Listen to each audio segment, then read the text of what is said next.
Darren said, pulling me toward his car like I was a child. Within minutes, we arrived at our local pub. I followed him inside, feeling small and defeated. Despite our strict training before my upcoming fight, Darren bought us a couple of drinks and set them down firmly in front of me.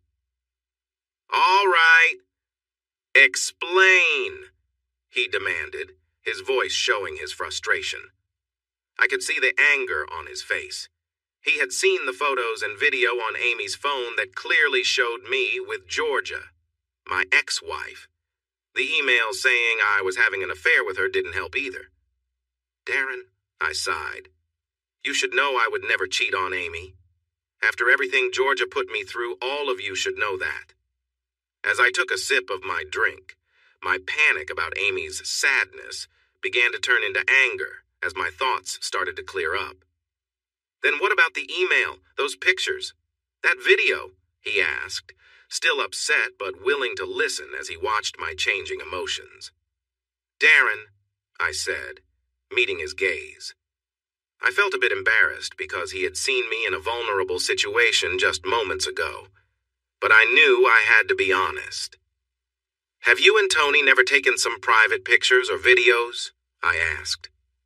"After all your years together, are you telling me there aren't any pictures of her that only you should see?" He paused, taken aback by my question. For a moment he seemed to think. "Of course there are," he admitted, a little sheepishly. "But those are private between us, the email and those pictures. Amy just saw them." "Darren," I interrupted, sensing he was falling back into doubt. "I know those pictures. They are almost 10 years old. Think about who I was married to then. At that time, I thought I was happily married to Georgia." I watched his expression change as he processed my words. He cursed under his breath, redirecting his anger away from me. "Son of a gun!" "Yeah," I nodded. "I am in those photos, but they were private moments between Georgia and me. Now I think my family is trying to ruin my marriage to the woman I love very much." We sat in silence for a moment, sipping our drinks and lost in thought. "Robbie, I'm sorry," Darren said, looking concerned.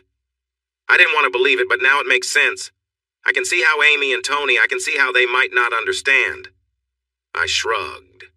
"They are two very pregnant women. I don't want to insult them, but sometimes they might not think things through." We talked for a few more minutes, both feeling angry that someone in my family had shared private photos and videos with Amy. Darren sent a message to Tony and Amy. "I've talked to Robbie. He is right. It's not what it seems. Those images are from his past marriage. He is not unfaithful. He loves Amy." We finished our drinks, and I felt terrible knowing that my past was hurting Amy. Darren sighed and put his phone away. "Come on, Robbie. Let's go back to the house and fix this." Just as we were leaving, my phone rang. I was relieved to see it was Amy. I thought she would sound calm after Darren's text, but instead she sounded panicked. "Robbie?" Amy said. She sounded like she was on the edge of breaking down. Thinking she was still upset, I spoke in the calmest voice I could. "I'm here, my love. I'm coming home to explain everything." "Robbie, I'm scared," Amy said, struggling to hold it together. "It's okay. On my way. I'm so sorry you saw," I began, but she interrupted. "Not that, Robbie. I'm bleeding. Please help me," she pleaded. I could hear the fear in her voice. It was about something much more serious. Before she could say anything else, I took off running up the hill, leaving the car behind. Darren quickly followed, knowing something was really wrong. "I'm coming, Amy!" I yelled. I glanced at Darren beside me. People moved aside as we ran past, recognizing we were in a hurry. "Darren!" I shouted. "We need an ambulance at our house now. I'm on the phone with Amy and she's bleeding." He swore under his breath, and pulled out his phone to call emergency services. A few minutes later, I burst through the door and rushed to the bathroom. Amy was sitting on the floor, looking scared. I ran to her and wrapped her in my arms, reassuring her that help was on the way. I don't care if you're unfaithful. I love you, Robbie. I need you. Even if you don't love me, she cried, shifting from anger to sadness. Our baby is going to be fine, I told her. Amy, I promise I am not being unfaithful to you. But, she began, and I placed my finger gently on her lips. Those pictures are from years ago, when I was married to your sister. Someone is not telling the whole truth. I would never betray the woman I love, I said, kissing her on the forehead as the lights of an ambulance flashed outside the bathroom window. Amy relaxed a little. A short time later, Darren led the ambulance team to the bathroom. After checking her quickly, Amy was taken to the local hospital, with Darren and Tony following closely with our son, William. Because Amy was pregnant and bleeding, she was treated as a high priority at the hospital, and it wasn't long before she was with the doctor. I stood outside the curtain when Darren and Tony arrived. Darren held a sleepy William. Tony came to me and gave me a gentle hug. Then Darren handed me my son, who snuggled into my arms and sighed. I made sure not to hold him too tightly. Robbie, I am so sorry, Tony said, her voice sincere. We saw the email with those pictures and didn't think to ask more. Darren told me what really happened. I am really sorry. It's okay, Tony. None of us could have guessed this would happen. Right now, I just want to make sure Amy and the baby are okay. I can deal with the rest later. We talked for a bit more until the doctor came and pulled back the privacy curtain. Mr. Other, your wife and baby are doing fine. She had a small bleed caused by stress from what happened tonight. He looked at me for a moment. I have to mention that your wife shared some details to help me understand. I glanced over at Amy, and we both shared a look of embarrassment. Mrs. Other is not in immediate danger, the doctor continued, and the baby is perfectly healthy. However, she will need plenty of rest until delivery to avoid any strain on either of them, which means no heavy activity. The doctor and I talked a little longer. Then he left us, and we gathered around Amy. I took William over to meet his mother and suggested that Darren and Tony take him to the hospital cafe to give us a few moments alone. I settled beside Amy's hospital bed, reaching out to hold her hand. She was connected to two monitors, one showing her heart rate and the other showing the baby's heartbeat. The moment I offered my hand, she held it tightly. They want to keep an eye on us for a few hours, she began, then squeezed my hand as I looked at her belly. Baby, I am so sorry, my wife said sadly. I saw those pictures after reading the email. I didn't think, and just opened the attachments. Then I jumped to conclusions. I mean the email, and then seeing it. And I felt like you could leave me, that you may not love me. I hugged her gently. Amy Grace Other, I love you more than anything. What I had with Georgia is not even close to what we have. My marriage to her is just a faded memory. I'm embarrassed that anyone saw those photos, but they were taken when Georgia and I were together. They are like our private moments. I understand now, Robbie. I'm sorry. I just got upset. She looked at me and asked, Are there more than what was sent to me? Yeah, a few. Though Georgia is not as beautiful as you, we smiled at each other. But there are probably a few dozen more photos and a couple more videos out there. I'm sorry, Amy. I deleted them from my phone not long after we started dating. The last time I looked at them was maybe 3 months before I found Brad and Georgia together. I never thought someone else would have them or use them against us. I feel so embarrassed that Darren, Tony, and you saw my personal photos with someone else. You mean you'd rather they see our personal photos instead? She said jokingly, a smile finally appearing on her face. I laughed. No way. Your body is ours, just as I am yours. She looked at me seriously. Robbie? Yes? Can you take out your phone for me? Sure. Why? This is why. As I opened my phone, she lifted her shirt slightly. Please, take a photo before someone comes in. I smiled as she grinned back at me while I took a few photos. Satisfied, she put her shirt down. Just then, Darren and Tony came back with William. Our son was awake now and wanted to sit with his mom. Darren gave me a knowing look. Did we interrupt something? Kinda, I replied with a smile. They stayed for another 20 minutes, deciding to take William home and agreeing to stay at our place for the night when the doctor returned to check on Amy. I held her hand while he examined her. We all sighed in relief when he said the bleeding had stopped.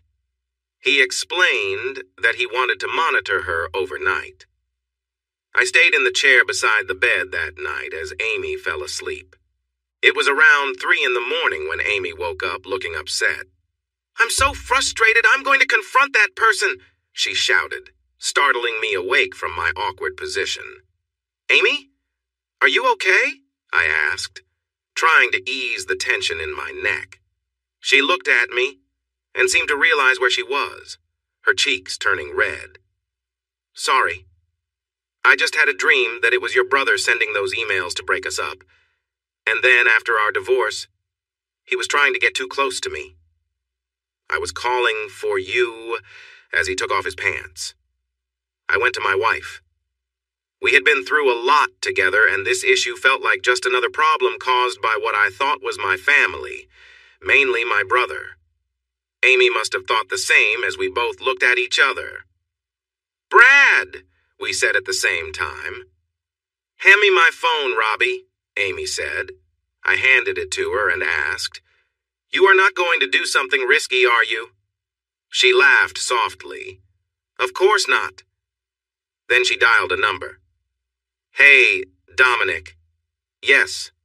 I know it's late. You never sleep anyway. I need you to do something for me. It's really important. There's an email in my inbox from tonight with pictures of Robbie and his ex. Can you trace the email back to its source within the next day? She listened for a bit, shared some more details, and then hung up. It's done. Dominic will get the information for me. If it's from your brother or anyone else in that family, I'll make sure they face consequences. Amy gave me a small smile and reached out to me. Robbie, my love, I'm really sorry for reacting without talking to you first. Can you forgive me? I shrugged. It's okay, Amy. I probably would have reacted the same way. I'm also sorry this happened. I never thought those pictures would be seen by anyone, especially my wife and close friends. We talked for a while until Amy started to feel tired. I watched as she drifted off to sleep. In the morning, the hospital let her go. I brought her home, made her comfortable in bed with her laptop and phone, reminding her to take it easy. I worked from home that day. Things were quiet until lunchtime, when Amy got a message from Dominic. That's great, she said excitedly as I walked into the bedroom. It's confirmed. The email came from Brad Jr.'s phone. The tracking proves it. I'm going to prepare something for George. For the next hour, Amy worked on her laptop, and with my approval, she put together an email with her collected evidence for George. Just before she was about to send it, another email came in from the same address. Robbie? Amy said, her earlier excitement fading. Another email just arrived, with more attachments.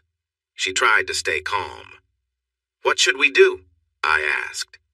I know we need to send it to George and the police, but could you look at the pictures and confirm they're what I think they are? I care about you, but I don't know if I can handle seeing you with my sister again. I nodded, a bit worried, and took Amy's laptop to open the attachments one by one. She carefully got up to head to the bathroom. I watched my pregnant wife move around the room. It was clear she had been through a lot in the past few days. I turned my attention to the screen and saw some pictures that once would have excited me. Now, though, I felt ashamed. My brother was trying to create problems between Amy and me using these images. The pictures showed some private moments I had with Georgia. There were several photos of us together, and even a couple of videos that felt like a betrayal now. One video was taken with the camera on our bedside table, showing us being intimate for about 3 minutes. The other video was more embarrassing, showing a private moment I didn't want anyone to see. I closed the video, feeling my face turn red. The email I had just read was clear. Amy, I'm sorry to say this, I can't stay quiet about your husband's past with his ex-wife. I can't believe they would be so disrespectful to take these pictures while married to other people. I hope you can use this in your divorce from someone who doesn't deserve you. Regards, a concerned citizen. As I finished reading, I felt angry at my brother. Just then, Amy walked back into the room and glanced at me, noticing my discomfort. Robbie, she said, holding her phone. I have George on the line. I've shared some details, and I can guess from your expression that the photos are even worse this time. Worse, I replied, feeling both angry and upset. Amy frowned, and I could see the emotions from the previous evening returning. We were both finding this difficult to handle. Can I put you on speaker, George? Amy asked. She looked at me. I'm sorry, Robbie, but we need to act quickly to stop this from happening again. I nodded. George, you're on speaker with Robbie and me, Amy said. Good, George replied. First things first. I know Amy is really upset, but how about you, Robbie? Are you okay? I paused for a moment, looking at Amy before answering. Sorry, George, yes, I'm here, but I'm not okay. In the last day, I felt incredibly embarrassed. My wife was ready to yell at me over something truly humiliating. We even worried about our baby's well-being because of the stress from the first email. I'm really angry, George, and seriously considering talking to my brother about his actions. I could hear George making notes. Robbie, as your lawyer, I'll just focus on finding a solution. But as your friend, I understand. I get it. You're not feeling good, but holding it together shows that you are a good, honorable man. Robbie, I am putting together a report that I plan to give to the police right away, saying that we will be filing charges against your brother and possibly your ex-wife. They could face several charges for invading your privacy. I need your okay to include some evidence, though. I know it's hard to think about, but it will help our case since you didn't allow anyone to see anything personal. Is that all right? George asked me. George? I said. Yes, Robbie? He replied over the phone. Do you need to see the evidence? He paused for a moment. Unfortunately, yes. As your lawyer in this case, I need to confirm what's in the evidence. I'm sorry, but I will be the only one to see it in my office.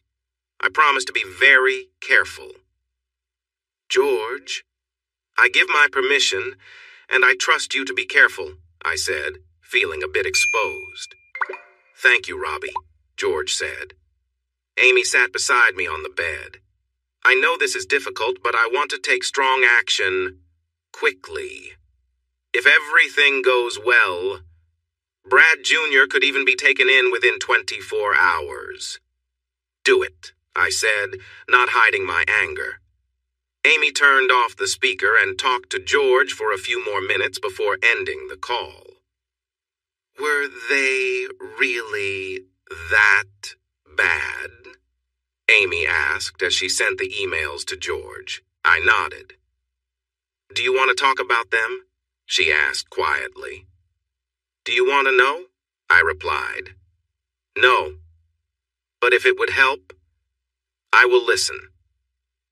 Even after everything from yesterday, my wife said she was willing to be hurt to understand my past relationship with her older sister if it would help me. I sighed. Most of them were like the ones you saw yesterday. However, the videos were troubling in different ways. The first one was loving. Georgia and I were close. Did it upset you? Is that why you feel this way? Amy asked, reaching out to hold my hand. No, I replied, shaking my head. It's that other people have seen them. They show moments that were special between Georgia and me. It felt worse because it was something shared just between us, not just a casual encounter. I think I get it, Amy said, rubbing my arm. When we are close, when we look into each other's eyes, when I share my feelings with you during that time, I do that just for you. If anyone else were to see the moments we captured over the years, I understand, love. Robbie? Amy asked. I looked at her. Do you wish you hadn't taken any of the pictures or videos with Georgia? No, I shook my head. I think it surprised her. Why? She asked, a bit hurt. Because she was my wife, I explained. Those pictures and videos were private, something only we shared. After we broke up, I didn't keep them, but I can't regret creating them since they were made with love. I only regret that my brother somehow got hold of them. Amy took a moment to process that. I could see she was hurt. They were images of me with someone else, another woman, even though that woman was once my wife and her sister. But none of that mattered. It wasn't Amy. What about the pictures and videos we've made? Amy asked. With everything going on, do you regret those? She continued. I wasn't sure if she was hinting at getting rid of them or creating more memories. She left it open for me to decide. No way. I love our photos and videos. I enjoy looking back on our moments. They're part of why I love you, Amy. You're willing to share that with me. We aren't about showing them off to anyone else. But I know they're safe with you, just between us. Amy nodded and gave me a small smile.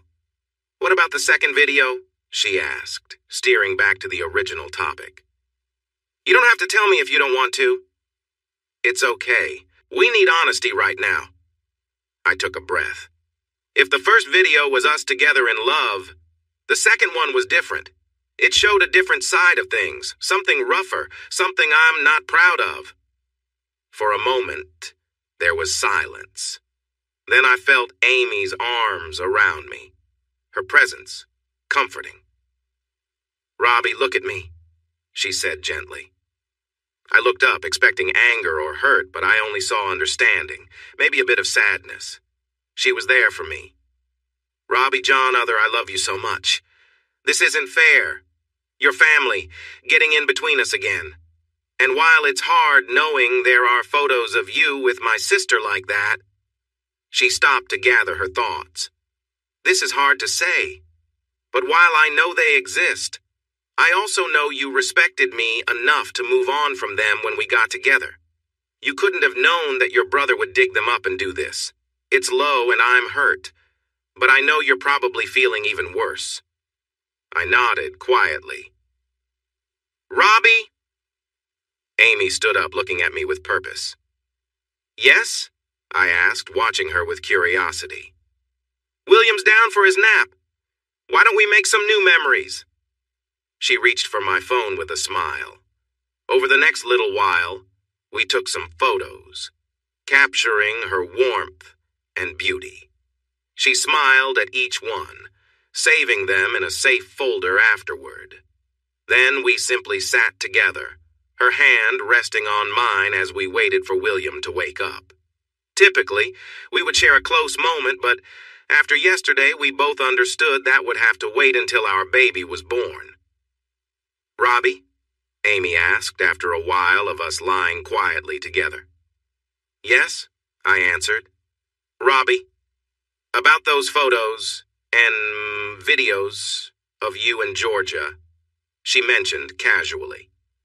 Yes, I replied, feeling cautious. I sensed she wanted to discuss something important.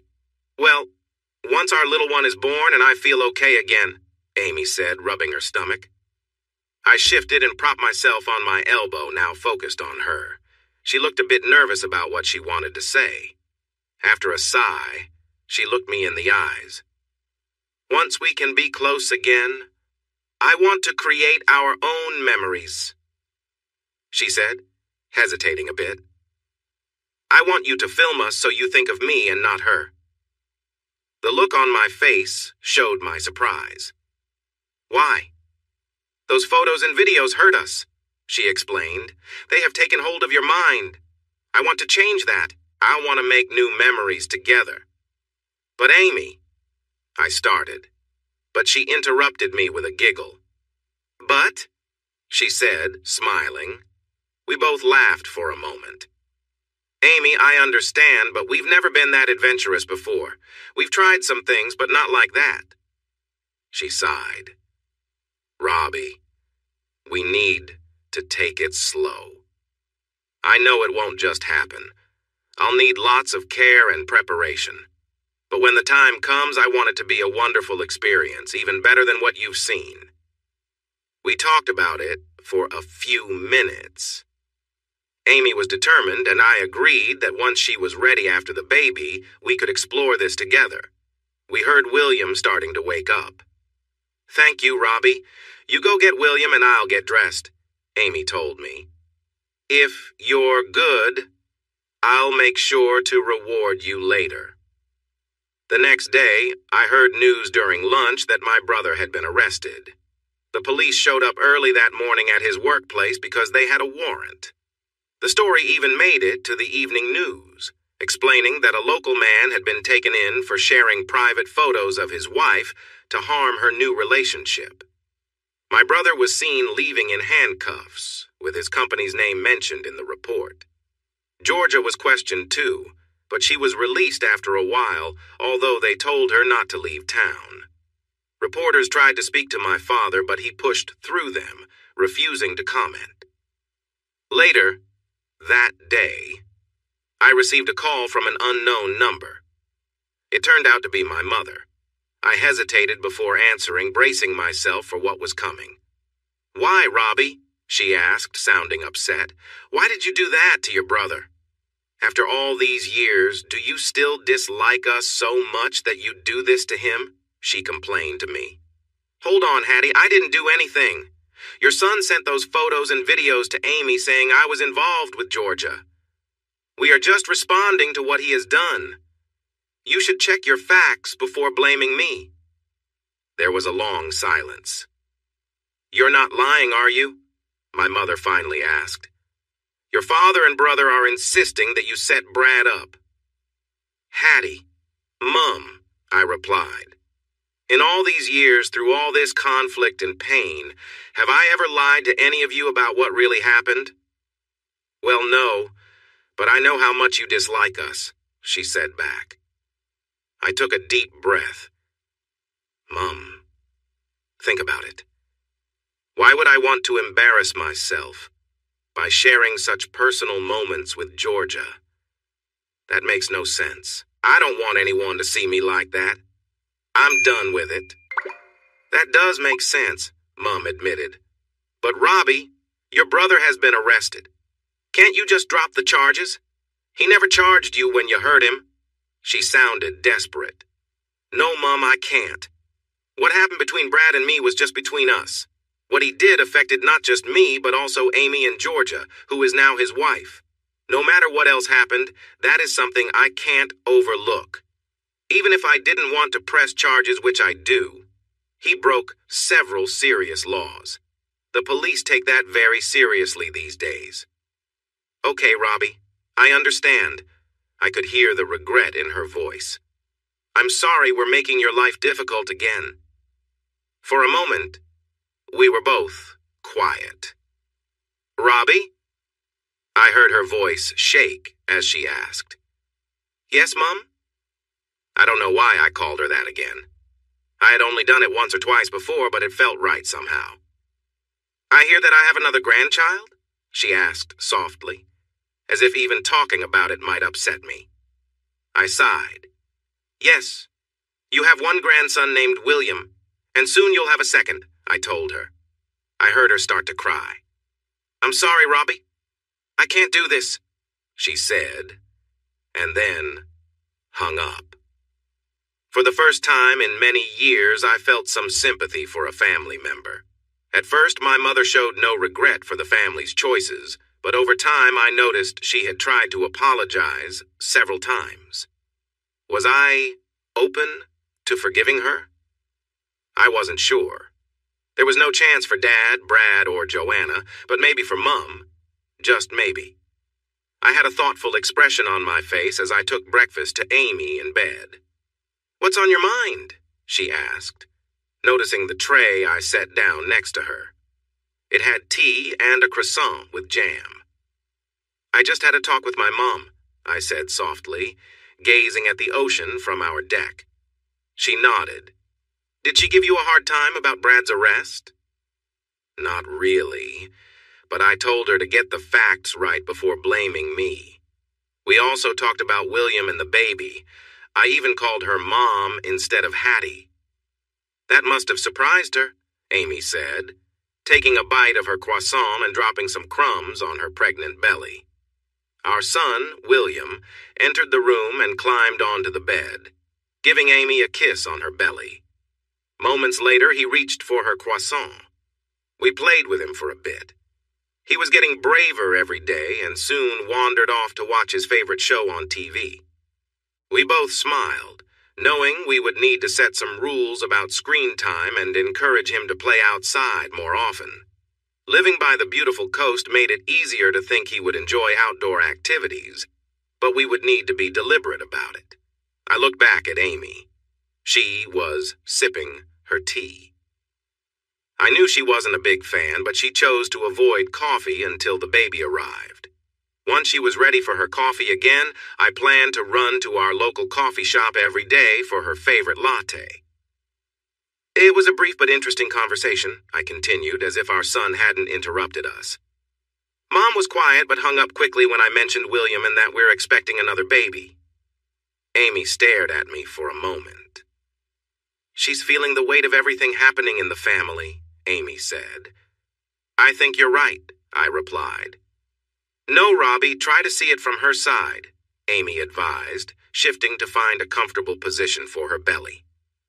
A few years ago, she almost lost her youngest child while trying to help her oldest. Why? Because she was becoming a grandmother. She probably thought things would get better and you would come back to her life. But that didn't happen, and with everything else going on, her life has become quite hard. Her husband's business is struggling partly because of you starting your own. Then her other kids made some surprising choices, and her daughter-in-law had a baby with the wrong person. Twice. Now her estranged son has married someone special, built a strong business that competes with the family, and is having children, her grandchildren, that she may never get to see because of how the family has treated him. Amy looked at me with understanding. For all these years, Amy never talked to me about how my family might feel about what happened. She continued speaking. As a mother, she must feel like she has failed. Worse, she couldn't protect you and had to let you go, knowing her other two kids are not doing well. When she talks to you, it brings up all that hurt, Amy said. But I didn't break the trust, I responded. I did everything I could to help them, and they destroyed my whole world, including Mom. Amy raised her hand while she took another sip of her tea from the bedside table. I'm not saying what she did is okay, Amy said, nor the pain she feels now being away from you and hearing about our kids. She couldn't even come to our wedding. She had to stay away and watch from a distance. She's facing the consequences of her actions, and it's not easy for her. From what I see, everyone around her, her children and her husband, has let her down repeatedly. In the few times we've seen her in the last few years, I can see it in her eyes. The regret you said wasn't there that first night is there now. We sat in silence for a couple of minutes, my shoulders feeling heavy. I don't want to forgive her, Amy. I want to keep hating her. I want to keep hating all of them, I said sadly. Then my wife's arms wrapped around me, her pregnant belly pressing against my side, reminding me that I had a new family. You don't have to forgive them, my love. But maybe it's time to let go of some of that hate, even if it's just for your mother, she said gently. I need to think. All right, I replied, and Amy smiled at me. I understand. How about you go work out for a bit? Darren and Tony will be here soon, and I know Darren will push you hard this week to get ready for your upcoming fight. We talked about the fight for a few minutes. This would be my third professional fight since I won against Cody. In Los Angeles, I lost on points. The guy was really good, and we both gave it our all. He was a well-known fighter from Europe, and afterwards he was one of the friendliest people I had ever met in boxing. I won my next fight in Johannesburg. The opponent was full of confidence, and I think he believed too much in his own hype. I took him down in the third round with a strong combination of hits that left him unable to continue. In my last fight, I lost. It was a tough 5 rounds. My opponent was Canadian and very strong. He pushed me hard the whole time, and I did my best to defend myself. I avoided being knocked out, but he won fairly. Besides my professional fights, I also had many local fights, where I built a reputation as a strong competitor. Honestly, I enjoyed being fit and letting out my frustrations by sparring in the ring. This time, my opponent would be another top American MMA fighter. He had won many more matches than he had lost, and I was considered a long shot to win. Blaine Johnston was a fighter in every way. He was known for being tough in the ring and trained in different martial arts. Right now, Blaine was on a worldwide tour, while American fighters were taking a break to get new sponsors for next year. He had 2 matches scheduled in Australia. Last month, he easily beat another Australian fighter. Next week, it was my turn. With everything happening in the past few weeks, my training had not been great, and I didn't feel fully prepared, even though Darren was pushing me harder than ever. The reporters and sports commentators were back too. This fight was going to be shown live around the world. It was mainly for Blaine, but since I was a favorite Australian champion after my fight with Cody, I hoped it would give me good exposure. I just wanted to avoid embarrassing myself too much. My main supporters were, as usual, Darren and Tony. Amy was there, but since she was about to have our second child in a couple of weeks, she would be in the special seating with her family. Ruth, Peter, and Rain would sit with her. After the fight, Peter and Rain were coming back to help Amy get ready for the baby. Darren was wrapping my arms when Blaine walked in. "So, you're Robbie Other?" he said, looking me up and down.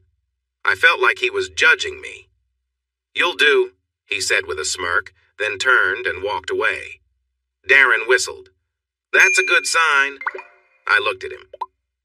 Usually, he just sizes up his opponents, snorts, and leaves, Darren explained. "I think he's going to take you seriously. You might have a chance." We spent the next half hour discussing strategies, such as how I should move, and how to defend myself. We went over my weaknesses and talked about Blaine's. Tony stepped out to get Amy and her family to come say good luck before the fight. But when they arrived, they brought someone I did not expect, my mother. Mom, what are you doing here?" I asked, feeling a mix of confusion and irritation. "It was my fault, Robbie," Amy said. "Please don't be upset. Last week I thought it would be good for her to come for just the fight."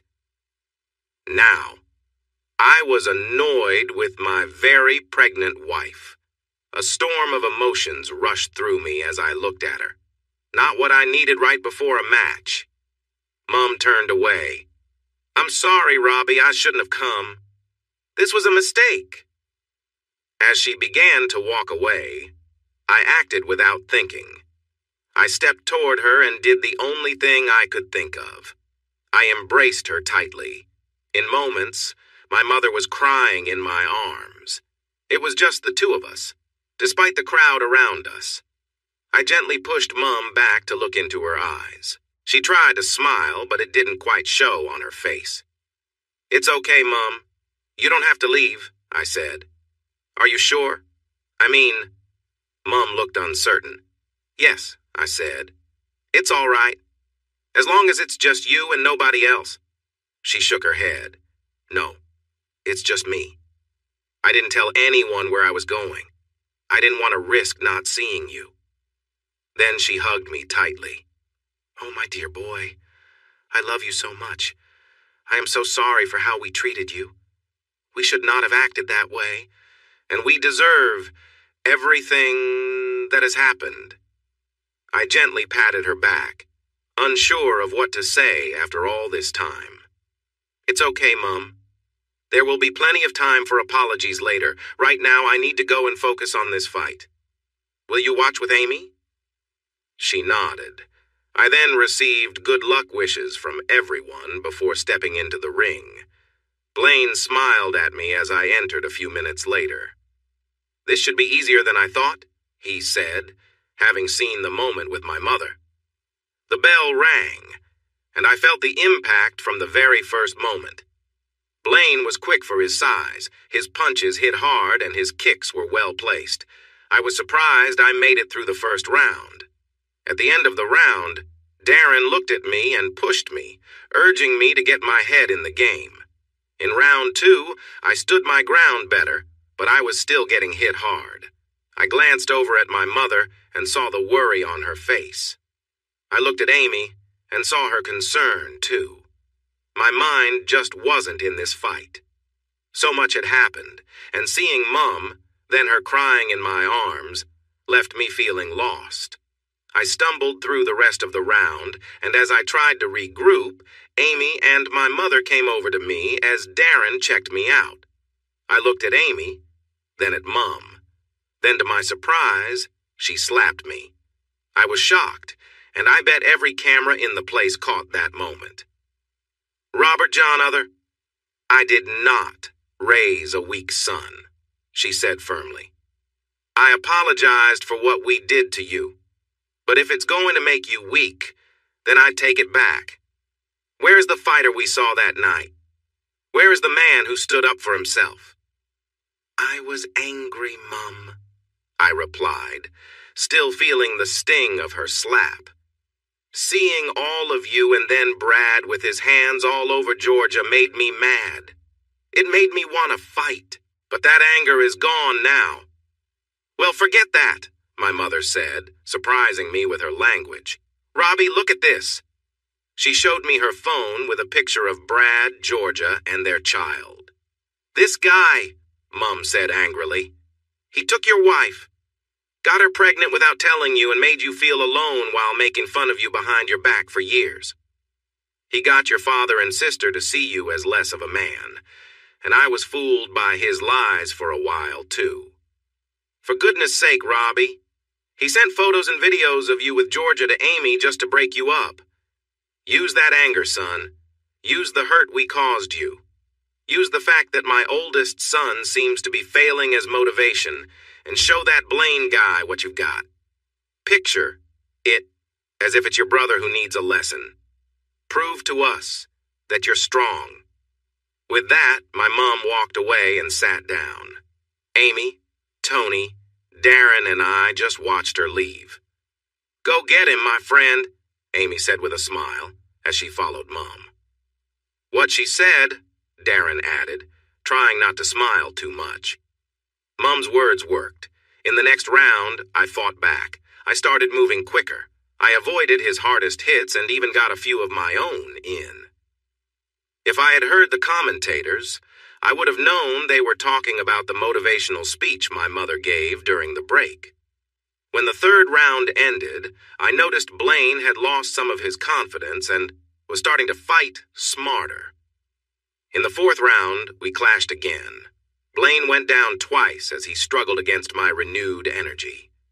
By the end of the fourth round, I had a cut above my eye that Darren quickly bandaged before the fifth round. I felt more balanced in the fight. It had turned into a tough battle, and I could hear the crowd cheering in the background. In the final round, I made real progress. Blaine had started strong, thinking I was off my game, but now he was tiring. I began to focus on breaking through his defense, steadily targeting his weak spots. I knew we would both have aches and bruises when this was over. I caught a few lucky breaks. When Blaine misjudged a kick, it opened up a chance for me to land several hits to his midsection. A moment later, he came at me with a series of punches that I dodged while hitting him again. He switched to a defensive stance, so I pushed him hard again. With each hit, I remembered my mother's advice and imagined my brother was the one I was fighting. Instead of seeing Blaine, I pictured Brad teasing me about how he had tricked me again. I landed more and more blows on Blaine. I imagined Brad bragging about how he found the photos on George's phone and sent them to Amy to make us split up. I worked to keep my anger in check and focused. Blaine was fully defending himself now, trying to survive until the end of the round and the match. Meanwhile, my anger fueled my strength. He didn't realize I wasn't just fighting him anymore. I was standing up to my family, who had pushed me around for so long, using me to get their way just because they could. The fight ended with less than a minute to go. I took a deep breath, realizing I was becoming too angry, so I stepped back to calm myself. Blaine saw this as a chance and tried to hit me a few times. I was ready for him. When he rushed at me, I pretended to punch him, which made him drop his guard. He didn't see the kick coming. It caught him off balance, and he fell to his knees, surprised. I quickly moved in and kept him down until he gave up. It was a solid win. The referee raised my hand with the microphone. "Your winner and our Australian champion, Robert Other," he announced, and the crowd cheered. Before leaving the ring, I helped Blaine up. He was still a bit dazed, but the headlines next week would show me helping a defeated opponent, and people would talk about the Aussie spirit for days. As I walked Blaine to his team, he looked at me confused. "Who were you fighting out there, champ?" "It didn't feel like me," he said as one of his trainers assisted him. I laughed. "My older brother. Mom always reminded me of him." He chuckled. "I wouldn't want to be your brother. Thanks for a great fight, Robbie." He smiled and shook my hand, looking grateful. I nodded as I handed him off to his team. My own team surrounded me next. First was Amy, and we shared a deep kiss, her belly gently touching mine. Then came Darren, Tony, Peter, Rain, and Ruth. Finally, my mom came over. I opened my arms for her. "Thanks, Mom," I said softly as she hugged me tightly. We headed to the dressing room and Darren helped me cool down. I hopped into the shower and Amy joined me moments later. It was now a tradition for her to shower with me after a fight. Even though I felt a bit playful, we both knew we had to take it easy after what happened in the hospital. As we dried off and got dressed, Amy asked if I was okay with her bringing my mom in without asking me first. I sighed and replied, "Honestly, I was all over the place, but you did the right thing. If it weren't for Mom, I might not have won tonight."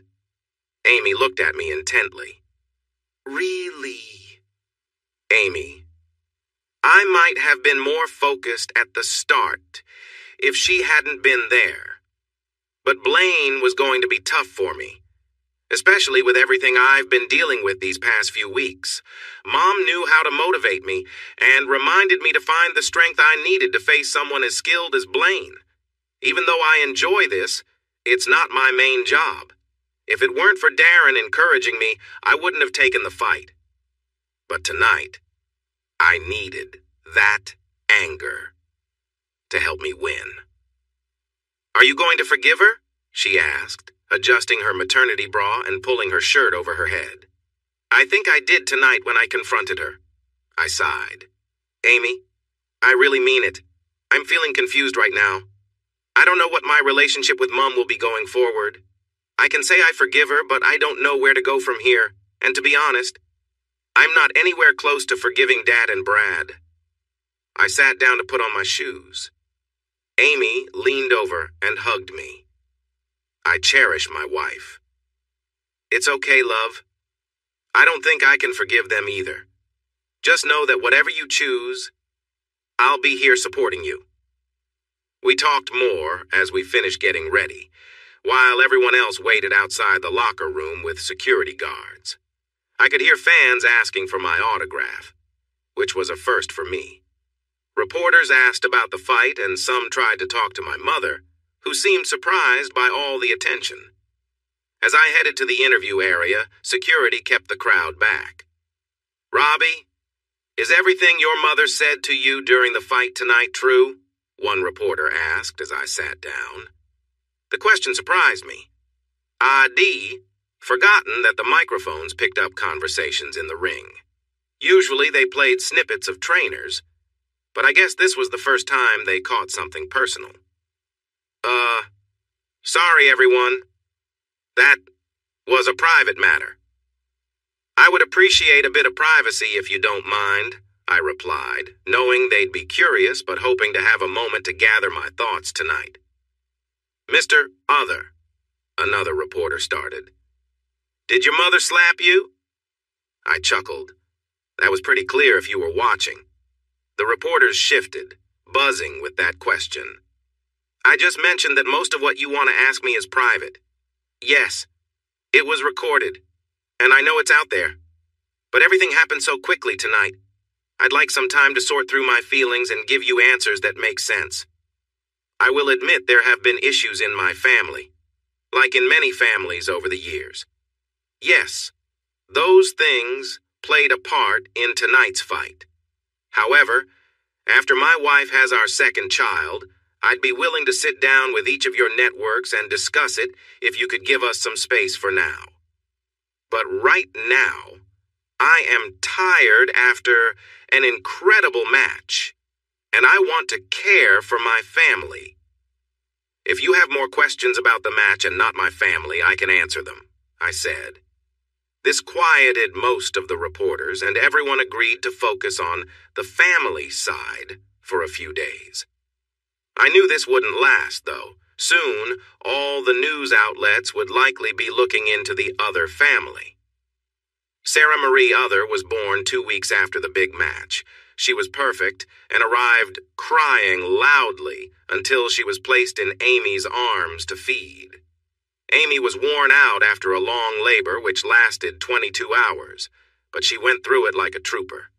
Tired as she was, my wife had a brightness in her eyes that showed how much she loved our daughter. I kissed her and told her how proud I was. Darren and Tony brought William in, and together we celebrated Sarah with joyful sounds. In the following days, many from Alro and Alro Homes came to visit, along with Peter, Rain, and Ruth. But even with the excitement of our new arrival, some reporters were eager to meet our daughter. The match had gained a lot of attention. Winning was a big deal for Australian sports. But the situation surrounding my family became an even bigger topic on social media. The scandal was so intense that my father had asked my mother to leave their home because of all the attention from reporters. The enemy, in this case, was me. So in an awkward moment, we had my mother sign a privacy agreement and she became part of our lives again. Mom stayed in one of the extra bedrooms and spent time with William when she could. She was very taken with our new baby girl. At first it was a bit strange when either Amy or I were around because there was still some hurt feelings between us. However, Mom had gone through many tough situations and managed to handle this one well. I wasn't sure if we would ever really reconnect, but she did apologize that night and offered a few more apologies as we prepared for Sarah's birth. One thing I noticed was that Mom often seemed lost in thought unless she was playing with William or trying to stay out of the way around Amy and me with Sarah. More than once I found her on the balcony looking out at the ocean with a drink in hand, gazing into the distance. It was during those moments that we had some of our best conversations. Mom shared her feelings about the pain and regret of our family being apart. When my parents told me that evening that they had often considered how to tell me about Georgia and Brad's affair, my mom had wished to find the right words. But Dad always said, no. He knew that I needed to keep making money for everyone, and my mother apologized for not being brave enough to stand up to my father. One time we talked, she explained that when Brad and Georgia had a baby, there was a big family meeting. They decided I should go to Perth for 3 nights to help with a problem caused by Joanna. My mother told me there was a lot of arguing at the meeting. Georgia and my mother wanted to tell me the truth, knowing it would hurt me, but my father, brother, and sister disagreed. Even though I might not have been truly accepted in the family, I was also seen as someone valuable. They didn't want to disrupt things, even if they didn't really consider me a part of their family.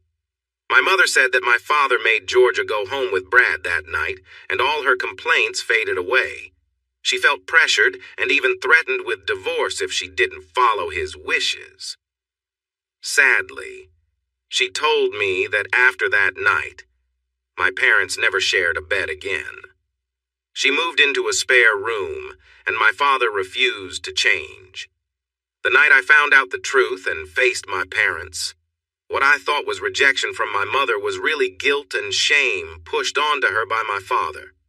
After I stormed out for seeing my brother with Georgia, Brad called my parents. My father told my mother not to say anything or she would deeply regret it. He warned her that if I didn't accept things, I would be out of the family. I decided to leave before he could act on that threat. In the months that followed, every time my mother and I talked, she cried. She felt a lot of regret and asked me for forgiveness each time. But tonight, as we began our conversation, she seemed different. She was more quiet and emotional. There were no tears at first. As we spoke, I looked out at the horizon and saw that the moon would be full tonight. Together, we watched the sunset over the ocean from the balcony. As my mother sipped her wine, I noticed she looked at me carefully. I had seen this a few times over the past weeks. She was present, but a part of her felt distant. I sipped my drink and thought about our situation. I was with my mother again. My body was healing from my fight. My son was happy, my daughter was lovely, and my wife was wonderful and supportive. I felt like I had my mother back in my life to some extent. Mom broke the silence, interrupting my thoughts. Robbie, I know I've said I'm sorry so many times, but I also want to thank you, she told me after a long pause as we continued watching the sunset. I glanced at her, curiosity in my eyes. You took a chance with me a couple of months ago, she said. You could have easily turned me away, and I would have left. But I've had the chance to meet my wonderful grandchildren. I have been lucky to see how well you are doing after everything. Mum smiled to herself. I also got to see your lovely wife and how happy she makes you. I'm so glad to see that you and Amy share a stronger bond than you ever did with Georgia. Finally, I got the chance to reconnect with you. I know it has been hard, but you have tried, and I appreciate that. She looked out at the ocean, a gentle tear rolling down her cheek. Now I feel at peace. I caught her last words. Mum, what did you say? I asked, putting my drink down. Robbie, my dear boy, she said slowly. I'm not well. No one except my doctor knows, not even your father. I have been living with a serious illness for the past 2 years. The pain has become worse lately. Only the thought of seeing you again kept me going. Now I can barely move my head and am losing my sight. I rushed to her side, tears in my eyes. No, Mom. Please, no. There must be something. Anything we can do. Despite everything, she was still my mom, and I loved her. The thought of losing her felt unbearable. She smiled softly, running her hands through my hair like she did when I was a child. It's too late for that, Robbie. I've been holding on these last few months just to make some final memories with you and your lovely family before I go. When she said go, I understood she meant something different. Mom, what about Dad? He needs you, I said urgently, not caring that I was mentioning someone I disliked. She let out a soft laugh. Robbie, he hasn't spoken kindly to me in a long time, Mom said sadly. Your father has been seeking other relationships for years because I wouldn't give in until he apologized to you. I felt anger bubbling inside me, but this wasn't about him. But Mom, it's not fair, I said, feeling upset. It's all right, Robbie, Mom sighed. I think she understood my frustration with her words. What matters is that I got to see you again. You are the best part of us, never forget that. Her hand left my hair and I looked up at her. Would you sit with me? Hold my hand? And let me watch the sunset with you? Mom asked. She smiled as I settled beside her, taking her hand in mine. One last happy memory, she whispered. The sunset was beautiful that evening, colors shifting from yellows and oranges to reds near the water, blending into purples and blues in the sky. The gentle breeze surrounded us, and at some point, William came out and sat in Mom's lap. Amy and Sarah came out and we all sat together watching the sunset and then the moon rise. We were there as a family. My feelings were strong. Sometimes I met Mom's gaze. She smiled, and even with the sad news, I could tell she was happy. As the moon climbed higher, I heard Mom sigh and breathe out slowly. Surrounded by my family, she slipped into a deep sleep. For 3 days, she held on. A large tumor was pressing on her brain, stopping the blood flow. She never woke up. Though I felt anger towards my family, I tried to reach out, but I never got a response. On the second day, news got out because several news vans set up outside the hospital, eager for updates on the mother of a famous fighter. Information spread quickly and highlights from my past fights were shown on the evening news. We didn't hear from Dad, Joanna, or Brad, who was still in custody and couldn't visit. But Georgia showed up one morning with Peter and Rain. We let Georgia say her goodbyes. I learned that Mom had been the only one in the family who treated her kindly in recent years. As she left with tears in her eyes, Georgia handed me a letter. She asked me to read it in a few months when things calmed down. She left almost as quickly as she came. Mom passed away that afternoon, and the news reported it widely. Because of my public image, her death was shared in Australia and even on sports channels around the world, highlighting how she had supported me through tough times. At her funeral, many people attended. Some were old friends who came after seeing the news, and others were former co-workers who remembered her as a kind woman. Georgia came with Peter, Rain, and Ruth, but Dad, Brad Jr., and Joanna were not there. I had mixed feelings about this. Part of me was upset that those who had been cared for by her didn't come to say goodbye. But I understood. With the media watching, they may not want to cause more trouble. Total Build closed 2 days after my last fight, with rumors suggesting that the bad news and my brother's issues could lead to its permanent closure. I was asked to speak at the podium for the eulogy. Honestly, it would be tough in front of friends, family, and the press. I had to move past a lot of anger from the past few years. I placed my notes on the stand and looked out at everyone. In the back, I noticed a few people trying to blend in, and I realized that for the first time, I could speak my truth. My family did not hold me back this time. I looked at Amy, holding Sarah, and William sitting next to her, gazing up at me, his father. I glanced at Darren and Tony. I even noticed Georgia, whose face showed sadness. But when our eyes met, each one of them, even my ex-wife, offered a sad smile. "Good afternoon, everyone," I began to the gathered group of mourners. "I want to thank you all for coming to celebrate the life of Hattie Edwina Other, my mother. It's no secret that my family has faced many challenges over the past few years. There were soft murmurs in the crowd and even a few quiet laughs. But the truth is, for many years, the only words I exchanged with my mother were filled with anger about our family troubles. It felt to me like my mother and the rest of my family had turned away from me, treating me like someone who existed just to help them, not as a son who needed support. I recently learned that my mother, in her own way, fought against this for a long time. The night of that difficult moment you all witnessed was the first time in years that I could hug her. That night, I found it in my heart to forgive her. Once again, there were whispers among the crowd. I spent the last couple of months reconnecting with my mother. We talked about many things, including feelings and anger. I began to see that my mother was caught in a tough situation. She could support me and risk losing her ties with her friends and family. Or she could let me go to keep her connection with her husband and children, grandchildren, and others.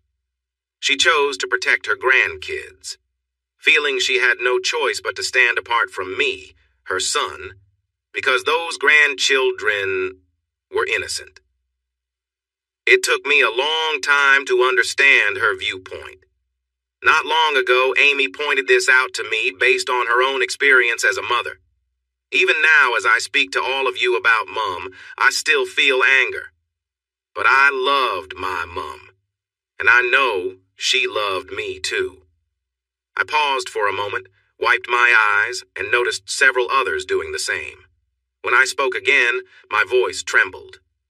"Amy, my children and I were with Mom when she peacefully drifted off." It was a lovely afternoon like this one, as we watched the sun set and the moon rise. We did not need to say much. Just being with each other was enough. Mom told me that evening she wanted to make one last joyful memory, and I was grateful to be part of it. To me, it will always be a moment of calm amidst the storms of our lives. Over these past months, my mom showed me a strength I hadn't recognized before. She felt a deep pain from losing contact with one of her children for the sake of everyone else. It took some small but important moments, thanks to my wife and her family, for us to reconnect. I wiped tears from my eyes, trying hard to breathe normally before I spoke again. This afternoon, as we remember my mother's life, I choose to focus on the good times. I think of my loving and caring mother who helped me learn to ride my bike for the first time. I recall her worry when I came back from my first sleepover at 8 years old. I remember her happiness at my graduation and how content she was when she held my children just a couple of months ago. I wish we had more time to fix our problems, but I am grateful to have been there at the end to hear her say how much she loved all of us. Goodbye, Mom. I will love you forever and keep you in my memories. As I stepped down from the podium, I noticed everyone was wiping their eyes, even some reporters who had quietly joined us. Mom was cremated, so there was no body to lay to rest, but a plaque in her memory was placed at a cemetery on the Gold Coast. After the crowd left, I stood with Amy and the family, including Darren and Tony, and we raised a toast to Mom one last time. While we were packing up, I noticed a woman standing alone in the background. She had also been at the funeral, staying at the back. I whispered to Amy, and she quickly glanced at the woman and nodded.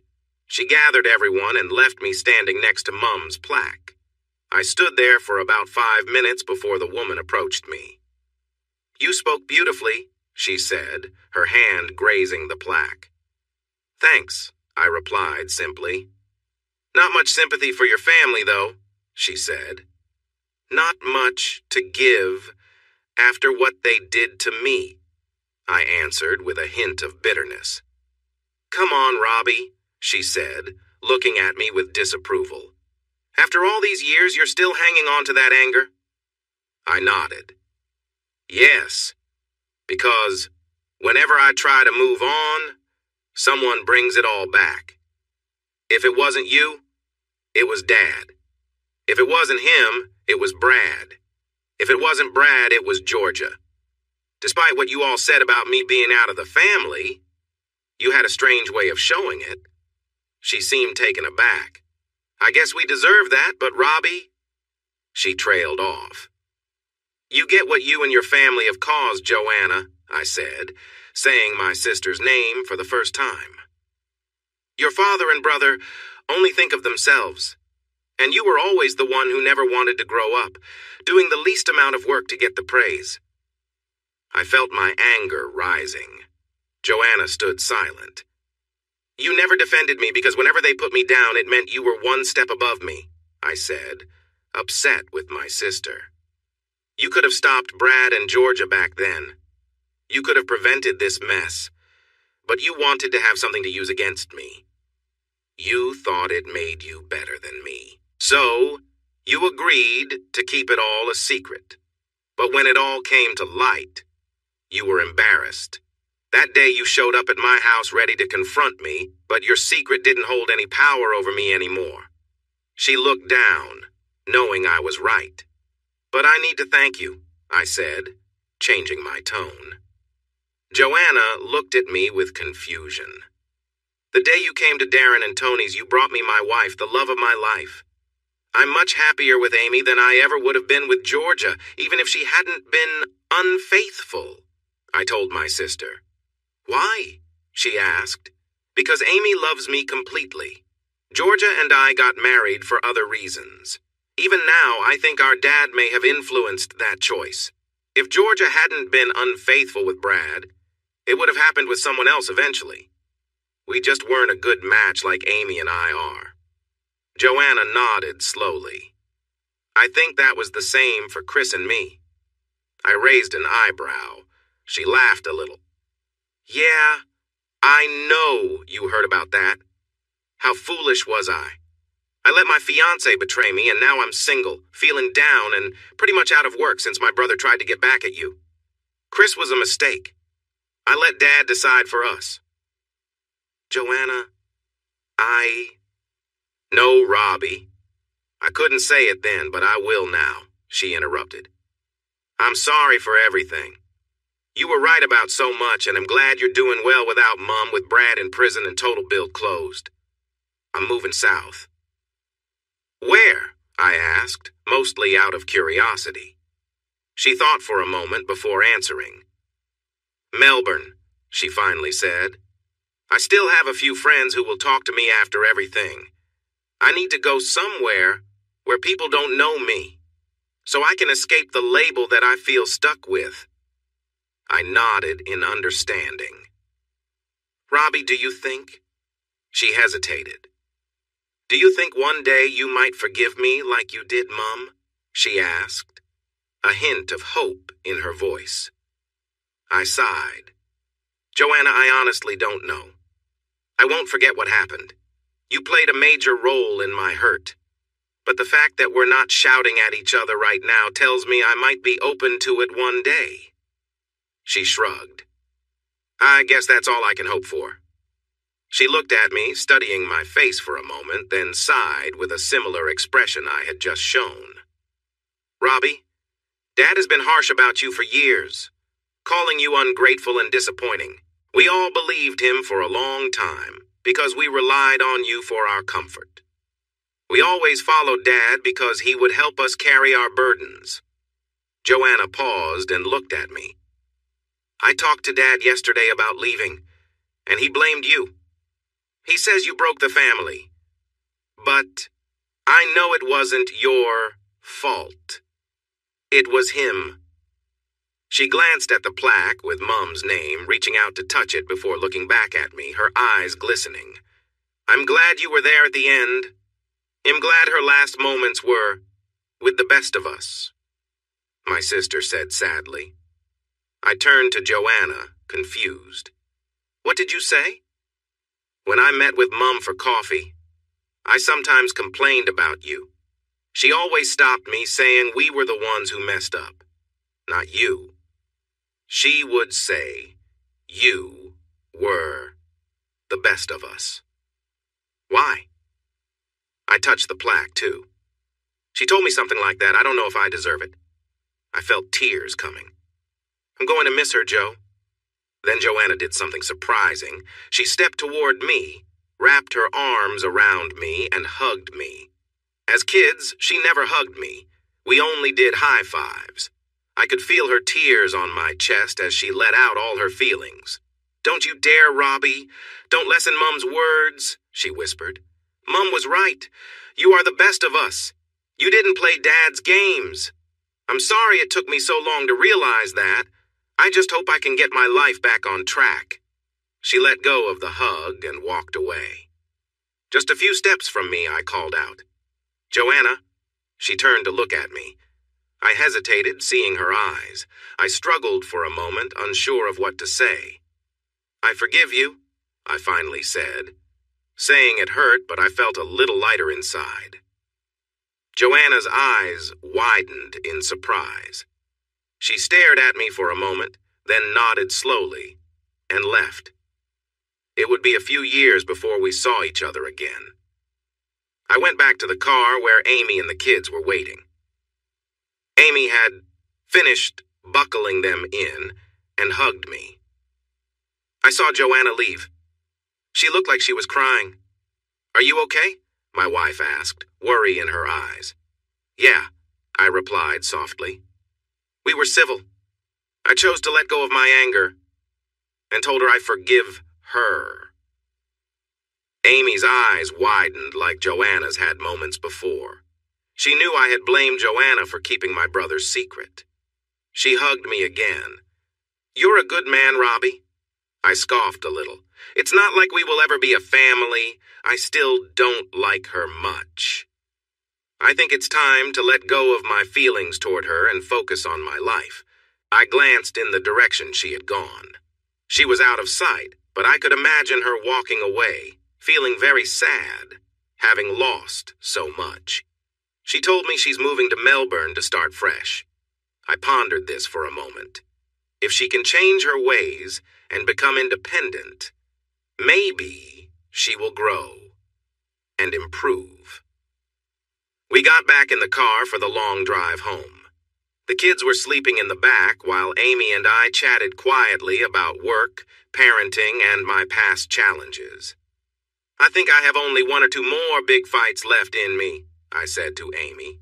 I'm getting older, and while I love the training and the focus it requires, I don't enjoy the attention from the media after the last fight.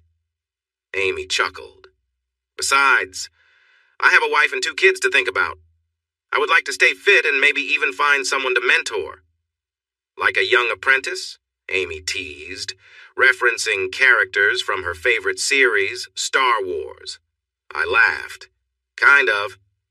I've been really busy for several years, I shared. With family issues, building the business, my fights, and looking after our kids. I gestured to them in the back seat.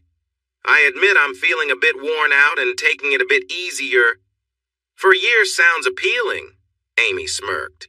Sorry, honey, but you wouldn't know how to slow down if it hit you. Even if you tried, I don't think life will let you take it easy. Drama seems to follow us, and that's what keeps things interesting. I sighed, knowing she was right. The next few months were easier. I took some time to grieve for my mother. I spent lots of time with William and Sarah and worked a few hours a day at Alro Homes. I also kept my promise to do interviews for my fights. I wasn't thrilled about it, but a marketing consultant Amy hired convinced me it was better to show a positive side to the media, or they might create their own stories.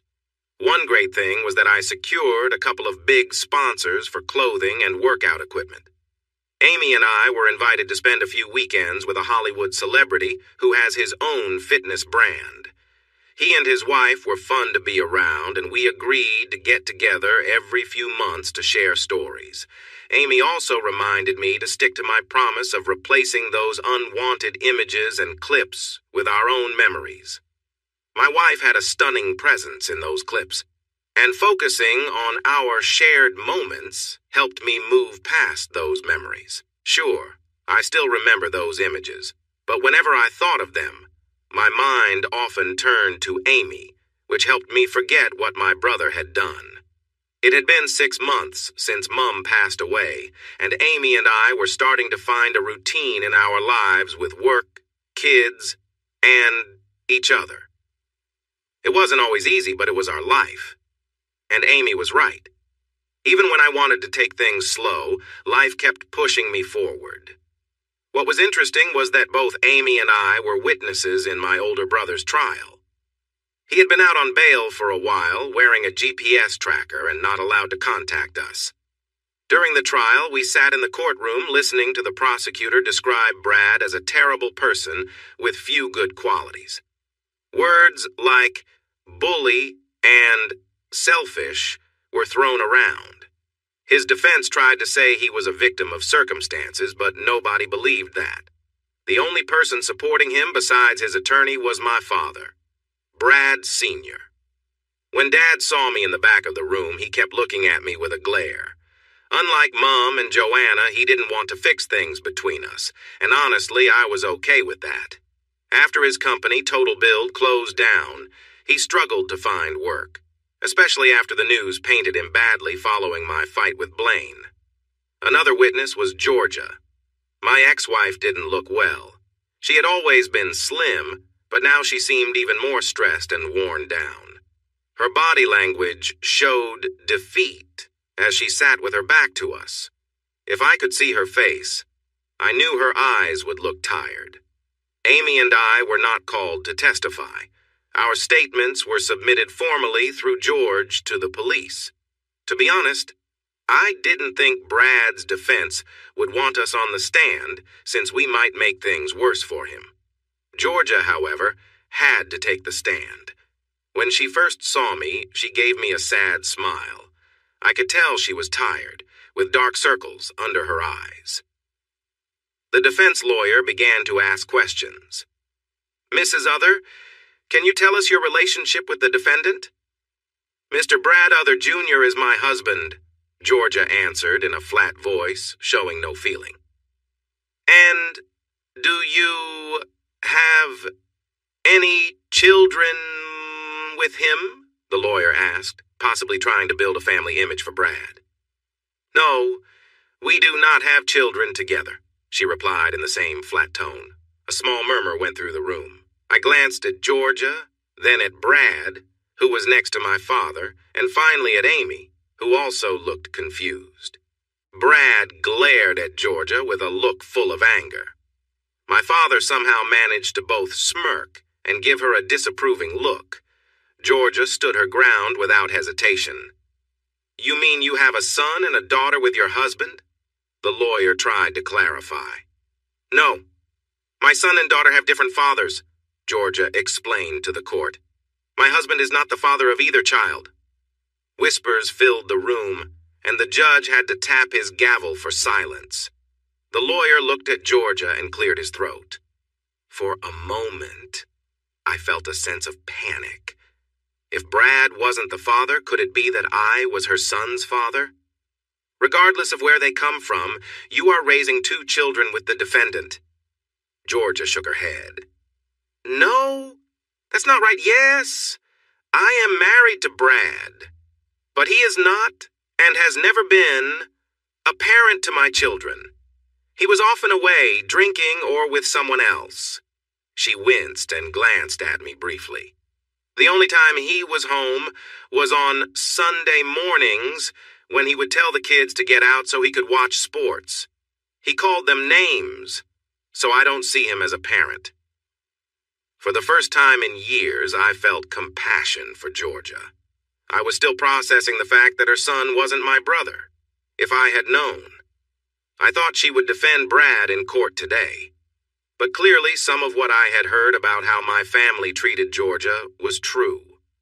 It couldn't have been easy for her dealing with me, her sisters, little contact with her mother, no word from her birth father, and what seemed like mistreatment from my family. The lawyer looked confused. He clearly didn't expect such a tough witness. Eventually, he said, "Your witness," to the prosecution as he sat down, looking defeated. The prosecution was smiling confidently. "Mrs. Uther, how is your relationship with your husband?" he asked, capturing everyone's attention. "We're going through a divorce," Georgia replied, sounding defeated. I leaned back in surprise. I should have guessed, but hearing it from Georgia felt different. "Can you explain why you're getting a divorce?" the prosecution asked. "Objection! The witness's marital status and reasons for divorce aren't relevant to this case," the defense weakly argued. It seemed like he wanted to know just as much as everyone else. "Actually," the prosecution countered, "one reason we are here today is that Mrs. Uther is divorcing the defendant for violating her privacy, one of the charges against him." They both looked to the judge. "Overruled. The witness will answer the question." Georgia again glanced at me. I met her gaze. I felt Amy hold my hand and give it a reassuring squeeze. Georgia looked at my father, Brad, then turned to the prosecutor. She sighed. "I have many reasons for divorcing my husband, but the most important one is that I never loved him." A quiet gasp filled the room. When I became pregnant with the son everyone thought was Brad's, I was married to another man. I was having an affair with Brad, and when that other man left me, I married Brad with encouragement from his family. "And who was the other man?" the prosecutor asked. I felt Amy squeeze my hand again, and Georgia looked my way. "It was Brad's younger brother, Robbie Uther," she said, her voice filled with regret. "So you had an affair with your husband's brother. Your son is actually the child of your ex-husband, who found out, divorced you, and now you are married to Brad." Georgia looked at me with longing and sadness. It was a different kind of sadness than I had seen in her before. There was a pain there that I didn't fully understand yet, but I was about to. "No, neither brother is the father of my son," she replied, directing her gaze back to the prosecutor. For a moment, no one spoke. The room was silent, in shock. I glanced at my brother, whose neck was tense. This was new information for him. He genuinely believed that Brad Jr. was his biological son. I looked at my father, and in a room full of people, he was smiling, calm, almost peaceful. Unbelievable. The defense lawyer found his voice. "So who is your son's father if it is neither your ex-husband nor his younger brother whom you married after he found out?" I turned back to Georgia. I looked at Brad. I looked at my father as Georgia prepared to speak, and the whole courtroom held its breath. "Their father," Georgia whispered. As soon as she spoke those words, chaos broke out. Everyone jumped to their feet shouting. I was surprised to find myself among them, yelling at my father, but my voice was drowned out by the noise. Georgia just sat there. After about 15 minutes and a few security guards, calm was finally restored in the courtroom. I shot a glare at my father. I had thought my feelings for him couldn't get worse, but once again, I was wrong. No words could capture the intensity of the anger I felt. During the earlier chaos, he had glanced at me, smiled, and even winked. I couldn't believe it. It took every ounce of my strength, and with Amy physically blocking me, to stop myself from confronting him. So, the prosecution lawyer said, trying to regain control. Let's clarify this. You were married to Mr. Robert Other, the youngest son of Mr. Brad Other. But at the same time, you were involved with Robert's older brother, Brad Other, JNR? Yes, Georgia replied. You got pregnant, and at first you let everyone think the baby was Robert's. But when people found out, you changed your story to say the child was Brad's. Now you claim the child is neither of theirs? He asked, surprised. There was a tense silence, but everyone maintained their composure. Yes, Georgia confirmed again. He shook his head. I'm sorry, but how did this happen? Once again, the room fell quiet as everyone focused on Georgia. It only happened twice, she said, looking at me. Robbie was away, and both Brad and his father had me drinking. I don't remember much, but the DNA test during my divorce with Robbie revealed the truth. I never told anyone until now. I see, he said, trying to process the information. We watched as he extracted more details from Georgia about the situation. She looked embarrassed, but was trying to stay calm. My father appeared ready to boast, while my brother looked confused. Then Georgia shared how my father, brother, and sister got her into a lifestyle she had not planned, resulting in her having a second child, this time with my sister's fiancé. No one spoke. The truth about the parentage of Georgia's children was a burden she would carry forever, and it was now out in the open. The judge brought us back to the main topic, taking a few moments to steer the conversation. How would you describe your relationship with your ex-husband, your current husband's younger brother? The prosecution lawyer asked. There is no relationship, she answered plainly.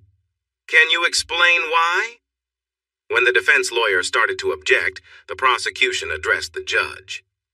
This is important for understanding the situation, Your Honor. Proceed, the judge said. Georgia paused for a moment and then spoke. Ever since Robbie found me with his brother and learned how we all let him down, Robbie has cut ties with us. He moved away and is now married with kids. As far as I know, Robbie has always said he doesn't want to reconcile after everything that happened. Honestly, I can't blame him. The prosecution nodded in agreement. So you betrayed him and his family, including his brother and father, let him down too. You married his brother, but things didn't work out well. That is correct, Georgia admitted. What was your husband's attitude toward his brother? The lawyer asked. Brad and his father were openly unkind to Robbie, Georgia responded. They would insult him whenever they could, and Brad often talked about how he could ruin Robbie's life. Brad and his father blamed Robbie for everything that went wrong after Robbie left. Can you explain how the defendant could invade someone's privacy in such a clear way? Asked the prosecutor, trying to keep the focus on the case. Georgia looked at me, then at Amy, and finally at Brad, who was glaring at her. I once heard Brad's father yell at Robbie during an argument, saying he was a mistake and only useful for their business. He even said I should be thankful that Brad was involved with me, she said. Georgia turned red as she shared this. Brad's dad told me it was okay to be with Robbie's brother, suggesting that any children I might have with Robbie would be weak. Once, they got me drunk, and I think that's when I got pregnant with Brad's child. I felt a chill at her words. Not only had Georgia been unfaithful, but it seemed that my father was involved too. It felt like Georgia was being used against me rather than being a willing partner. Shaking off the dark thoughts, I listened as my ex-wife continued. During the divorce, When things were really bad, Brad pressured me into being intimate with him. He also insulted Robbie, saying he wanted to find him and hurt him so he could never have kids. He talked about tying him up and getting revenge. What was he seeking revenge for? Georgia was asked. I felt a lump in my throat. This was one of my mistakes. Not long before the divorce was final, we ran into Robbie on the street, and Robbie ended up in the hospital. She explained how I had acted on my promise to confront Brad for the hurt he caused me. She said she didn't blame me for that. No charges were pressed. Still, Brad held on to his anger and wanted payback. The questioning went on for another half hour, making Brad look like someone who was always trying to bully his younger brother. My father was also mentioned negatively several times. Then they moved on to the pictures. Mrs. Other, does your phone have a password? Yes. Does your husband know the password? No. Do you have private photos on your phone from your time married to Mr. Robert Other? I did have. Can you explain? Georgia took a deep breath. When Robbie and I were together, we took several private photos and videos. They were meant just for us. Did you ever show these photos or videos to the defendant? No. Can you tell us why? She looked back at me, a little embarrassed. As I said before, I have never loved Brad, and I do not like his father at all. When Robbie left me, his family encouraged me to marry Brad since we had been pretending to be a family. After we got married, it was clear that Brad began to distance himself. Our connection became routine, and we were together only once a month. Brad spent a lot of time away from home. I felt very lonely, and often looked at old photos and videos to feel something during my lonely nights. I felt embarrassed. So, Mrs. Other, do you think it's wrong to keep personal images of a man you are no longer with while being married to his brother? Georgia did not blush this time. No, Robbie and I took those together. I would never share them or hurt a man I still cared for. Those pictures reminded me of what I lost. They were my comfort, in a time when I felt unloved. The prosecutor looked at Georgia with concern. If you didn't give the images to the defendant, how did he get them to send to his brother? Georgia became upset and needed a few minutes and some tissues before she could reply. One night, Brad went out with his father. I think they were going to a group event. I had put the kids to bed and felt lonely. I looked at some old pictures and videos to feel better when Brad suddenly came into the room.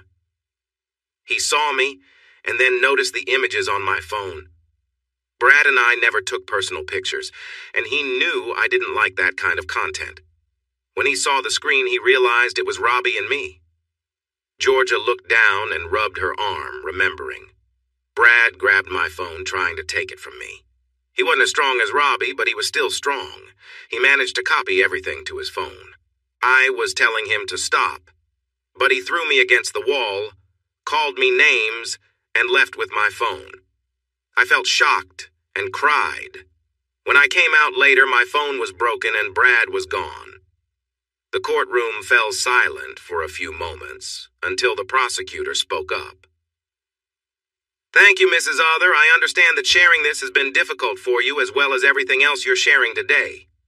I apologize for any discomfort this may have caused you or Mr. Robert Other. As Georgia left the witness stand, Brad glared at her. My father's expression wasn't any better. Georgia did not look towards me again for the rest of the hearing. The prosecutor stood before the court. He caught my gaze and offered a small, sympathetic nod. Aside from the troubling behavior we've just heard about, we have heard important testimony from the defendant's wife. He was a harsh and dishonest person who often dreamed of getting back at others, especially his younger brother. Over the years, he tried several times to harm their relationship. He even managed to send private images that were not his to his brother's wife, hoping to hurt his brother. Evidence showed that he used his work computer to send an email that contained these attachments. After some time, he asked to call my brother, Mr. Brad Other Jr., who was the one being accused. My brother took a seat, his eyes wide and unfocused. It looked like he was struggling to stay calm. Mr. Other, you have heard the claims made against you today. You know you broke your wife's trust and invaded your younger brother's privacy. Do you deny this? Brad looked at me and gave a crooked smile. Nope. I won't deny it, he answered proudly, smirking at me. Everyone was surprised. No one expected such a clear admission right away. Mr. Other, how would you explain your actions then? The prosecutor asked, trying to find his footing after such an open statement of guilt from the defendant. My brother glared at me again, but still wore that smile. My younger brother was a mistake our family should not have made. People say he is talented at everything he tries. At school, he was always the best. He moved through university easily and learned martial arts like it was second nature. He felt like a mistake in our family because no one could match his skills. I talked about this with Dad when I was a teenager, and we figured out his weakness. Robbie was always honest. He put all his effort into everything and would defend any of us without question. My brother started laughing at the memories. When we were kids, I would ask Robbie to do my homework while pretending to protect him from the bullies I had sent after him. That worked until he began martial arts. If his bike had a flat tire, it was usually my fault. If something was broken in his room, I had likely been there before. At home, Dad and I made sure that Mom always served him last, since he was the youngest, while we ate well. When he joined the family business, Dad had him manage things, and he quickly proved to be very good at it. My younger brother excelled in sales, operations, and manufacturing, which frustrated us all. But it also eased the pressure on the rest of the family, allowing us to relax a bit. We used to say, "You knew it would be done if Robbie was in charge." My brother looked so disgusted that I could imagine him spitting on the courtroom floor as he admitted this. When Dad paired Georgia and Robbie together, it made sure Robbie stayed put and kept everything running smoothly. We left them alone for a year. Then, a few months after they married, Dad asked me to charm Georgia so we could have another way to manage Robbie if we needed to. Brad glanced at Georgia, who seemed to be looking at him. He smiled that big, crooked smile again. He also looked over at Dad, who had an odd grin on his face, even after everything that had just come out in court. I couldn't understand why he seemed pleased with my brother spilling these secrets. It was easy to be with my brother's wife.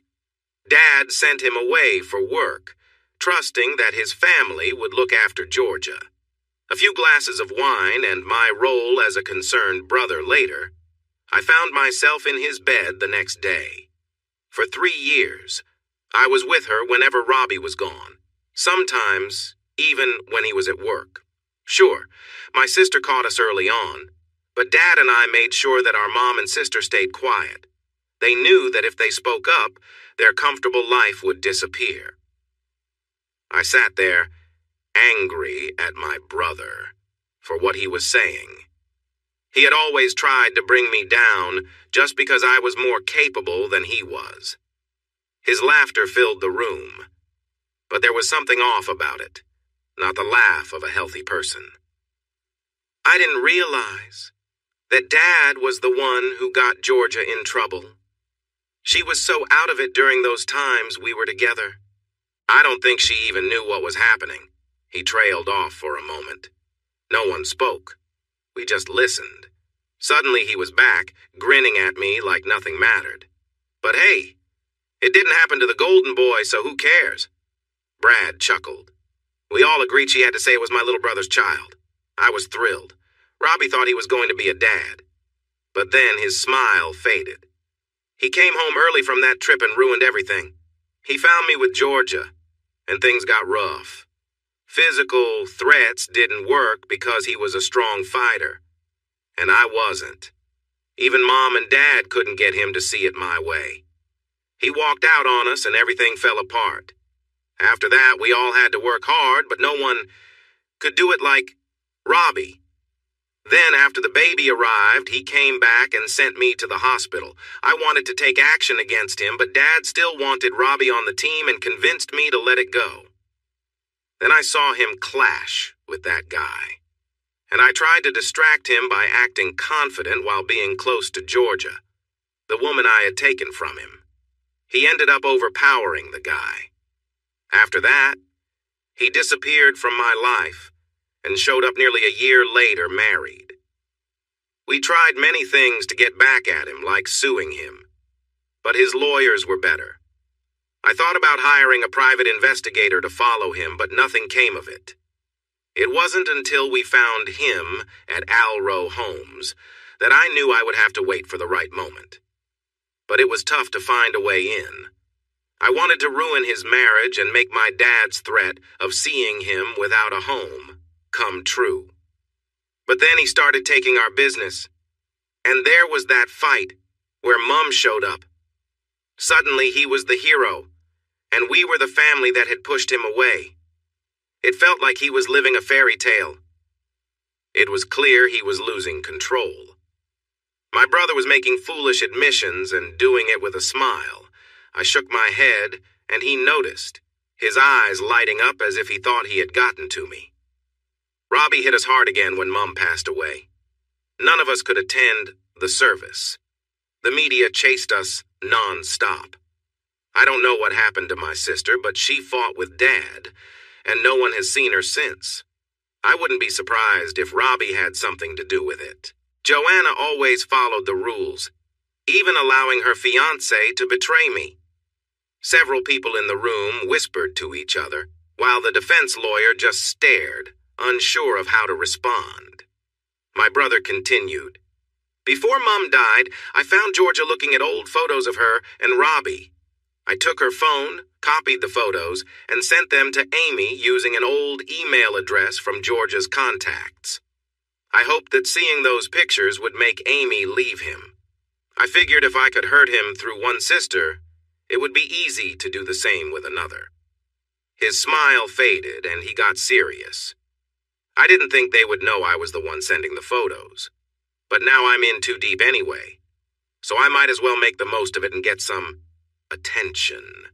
Maybe I could even write a book one day. Then he fell silent, crossing his arms as if he had wrapped up his tale. No one knew how to react.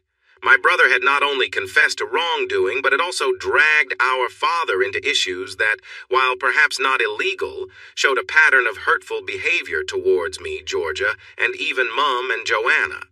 Still, he seemed proud, not sorry at all. If we looked deeper into his thoughts, it seemed learning about his father's betrayal pushed him over the edge. Many in the room recognized me from the news and stole glances my way. Even the judge took a moment to look at me.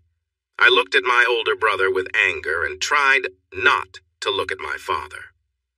The lawyer for the prosecution cleared his throat and glanced at Brad's lawyer. "Your witness," he said, and then sat down. The defense lawyer said, "No further questions," sounding defeated. In the end, Brad was found guilty of invading privacy and was also charged with domestic abuse. The judge decided to end the marriage between Brad and Georgia right away. The paperwork would be taken care of quickly, and Georgia would be free. Brad was sentenced to 5 years in a medium-security prison. As we left the courtroom, I looked for Georgia. For the first time, I really wanted to find her. Amy and I found her in the parking lot. "Georgia! Wait!" I shouted as we hurried to catch up with her. I saw Georgia take a deep breath and turn to us, her shoulders shrugging. "Robbie, please don't," my ex-wife said tiredly. "Today was hard enough without you reminding me of my mistakes. I'm done. The only reason I'm still here is my children. Your mother was my only friend, and now she's gone. I did something she didn't expect. I let go of Amy's hand and walked toward Georgia, pulling her into a hug. For a moment she was stiff, but then I felt her relax into me. She began to cry heavily. Right there in the parking lot, she sobbed as I held her. I looked at Amy, and she was tearing up too. I wasn't ready to forgive Georgia, but I knew I could show her kindness at that moment. I might not like my ex-wife, but I didn't want her to be in pain. After a few minutes, she pulled back and wiped her eyes. "Thank you, Robbie. And thank you, Amy. That was more than I deserve," Georgia said quietly. I smiled sadly and said, "I know, Georgia, but I do have a heart. What you did today was the bravest thing I've ever seen from you. I know how hard it must have been to say what you did." Amy took my hand again, but leaned toward Georgia, offering her a supportive touch, an act of kindness between the two women after so many years. "We never had a chance, did we, Robbie?" Georgia asked a moment later, sadness clear on her face. I shook my head. "Of course we did, Georgia. We had every chance. It didn't matter that my family tried to hurt us.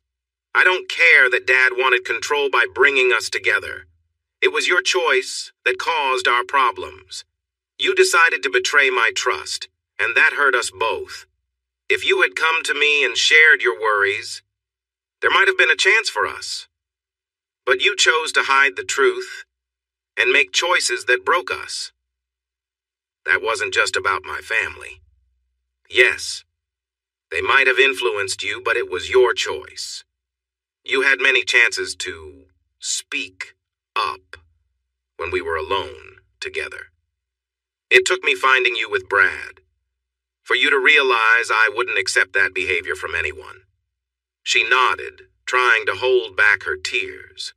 Amy looked at her with sympathy but didn't move closer to comfort her sister beyond a gentle touch on her arm. "Where are you and the kids staying?" Amy asked softly. "We're staying with Ruth and her family for now," Georgia said. "Since Hattie passed away, I've felt lost. Ruth took us in, though she's not exactly happy about it, and she's trying her best to care for us." We nodded in understanding. Georgia sighed, then turned her gaze to me. "Did you read the letter?" she asked. I had forgotten about the letter Georgia gave me in the hospital while Mum was unwell. She wanted me to read it when things calmed down. I shook my head. In return, she offered a small, sad smile. "Could you read it soon? It's just an apology for everything. I know it doesn't change anything, but my therapist encouraged me to write it and, if possible, one day give it to you." "Okay, Georgia. I will read it," I promised her. Georgia seemed uncertain, but then looked up at Amy. "Please take care of him. If there's anything good that came from all this, it's that you found Robbie and make him happier than I ever could." With that, Georgia got into her old car and drove away. "I feel a bit sorry for her," Amy said as she leaned against me while watching her leave the parking lot. "Yeah," I answered. "What? You feel sorry for her?" my wife asked, looking at me in surprise. I shrugged. "A little, but I meant what I said. She could have talked to me instead of hiding things. I don't think I can ever really forgive her." We talked more about forgiveness and the day's events as we drove home. When we got to bed, we held each other and soon fell asleep. The next morning, I got coffee for Amy and myself before anyone else was up.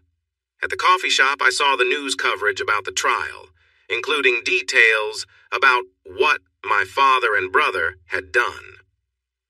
A reporter was waiting outside for me, but the local people blocked his way so I could leave without being noticed. When I got back, William was watching Bluey, and Amy was on the balcony with Sarah. She smiled as I set her coffee down, placing Georgia's letter on the table in front of me. "Are you going to read it?" she asked. "Yep. I told her I would," I replied with a tight smile. As we each relaxed in our spots, I opened the letter and began to read. My dearest Robbie, I know I don't deserve to call you that anymore. But despite everything that has happened between us, that is how I still see you, my dearest. The last few years, since you learned about Brad and me, along with other things I hope you never find out, have been the hardest of my life.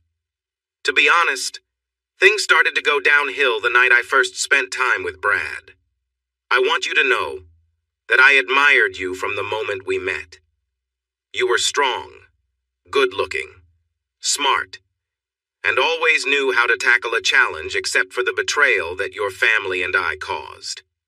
I will always regret what we did to you. We hurt you, and I hurt you the most.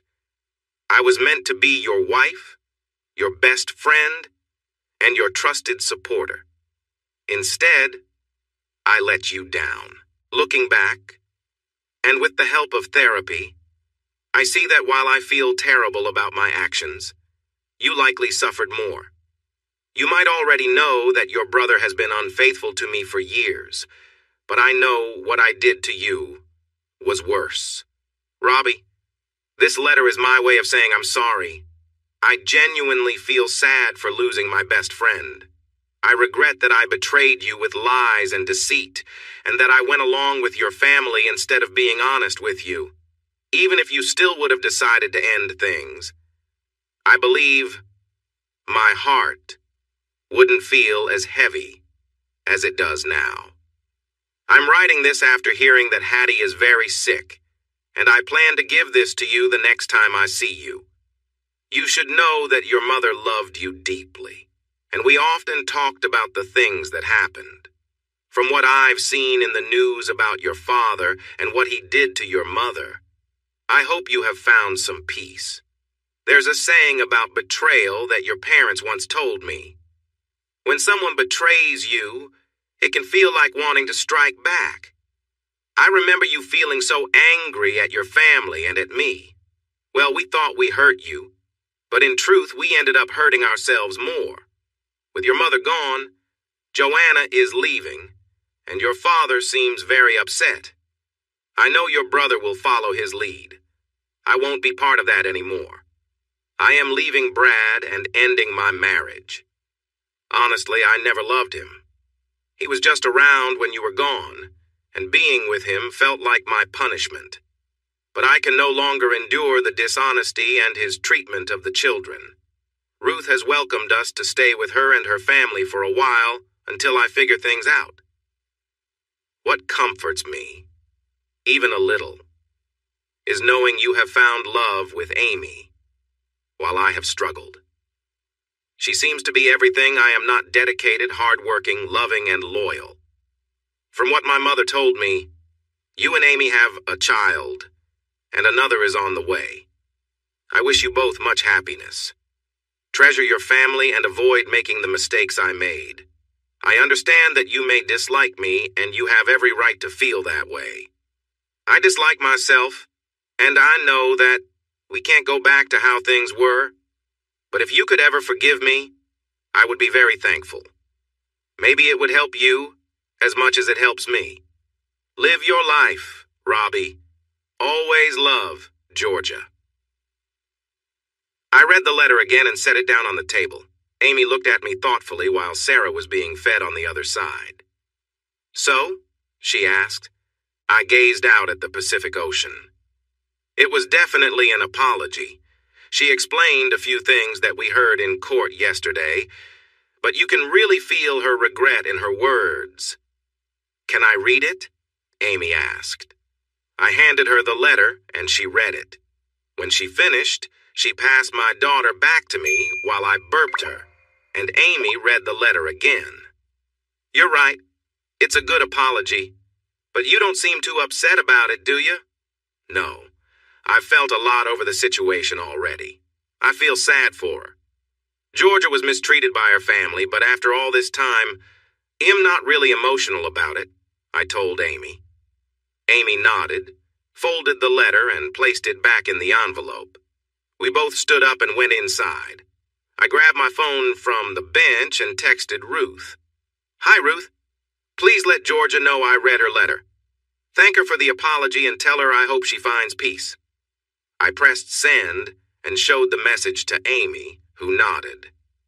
That's not quite forgiveness, Amy said.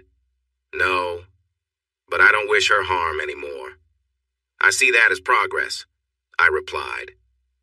The morning news featured parts of the trial. There were photos of Brad, Georgia, Amy, and me.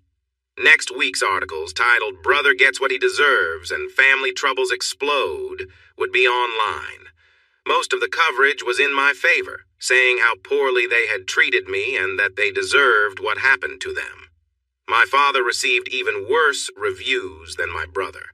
After what was revealed yesterday, that wasn't surprising.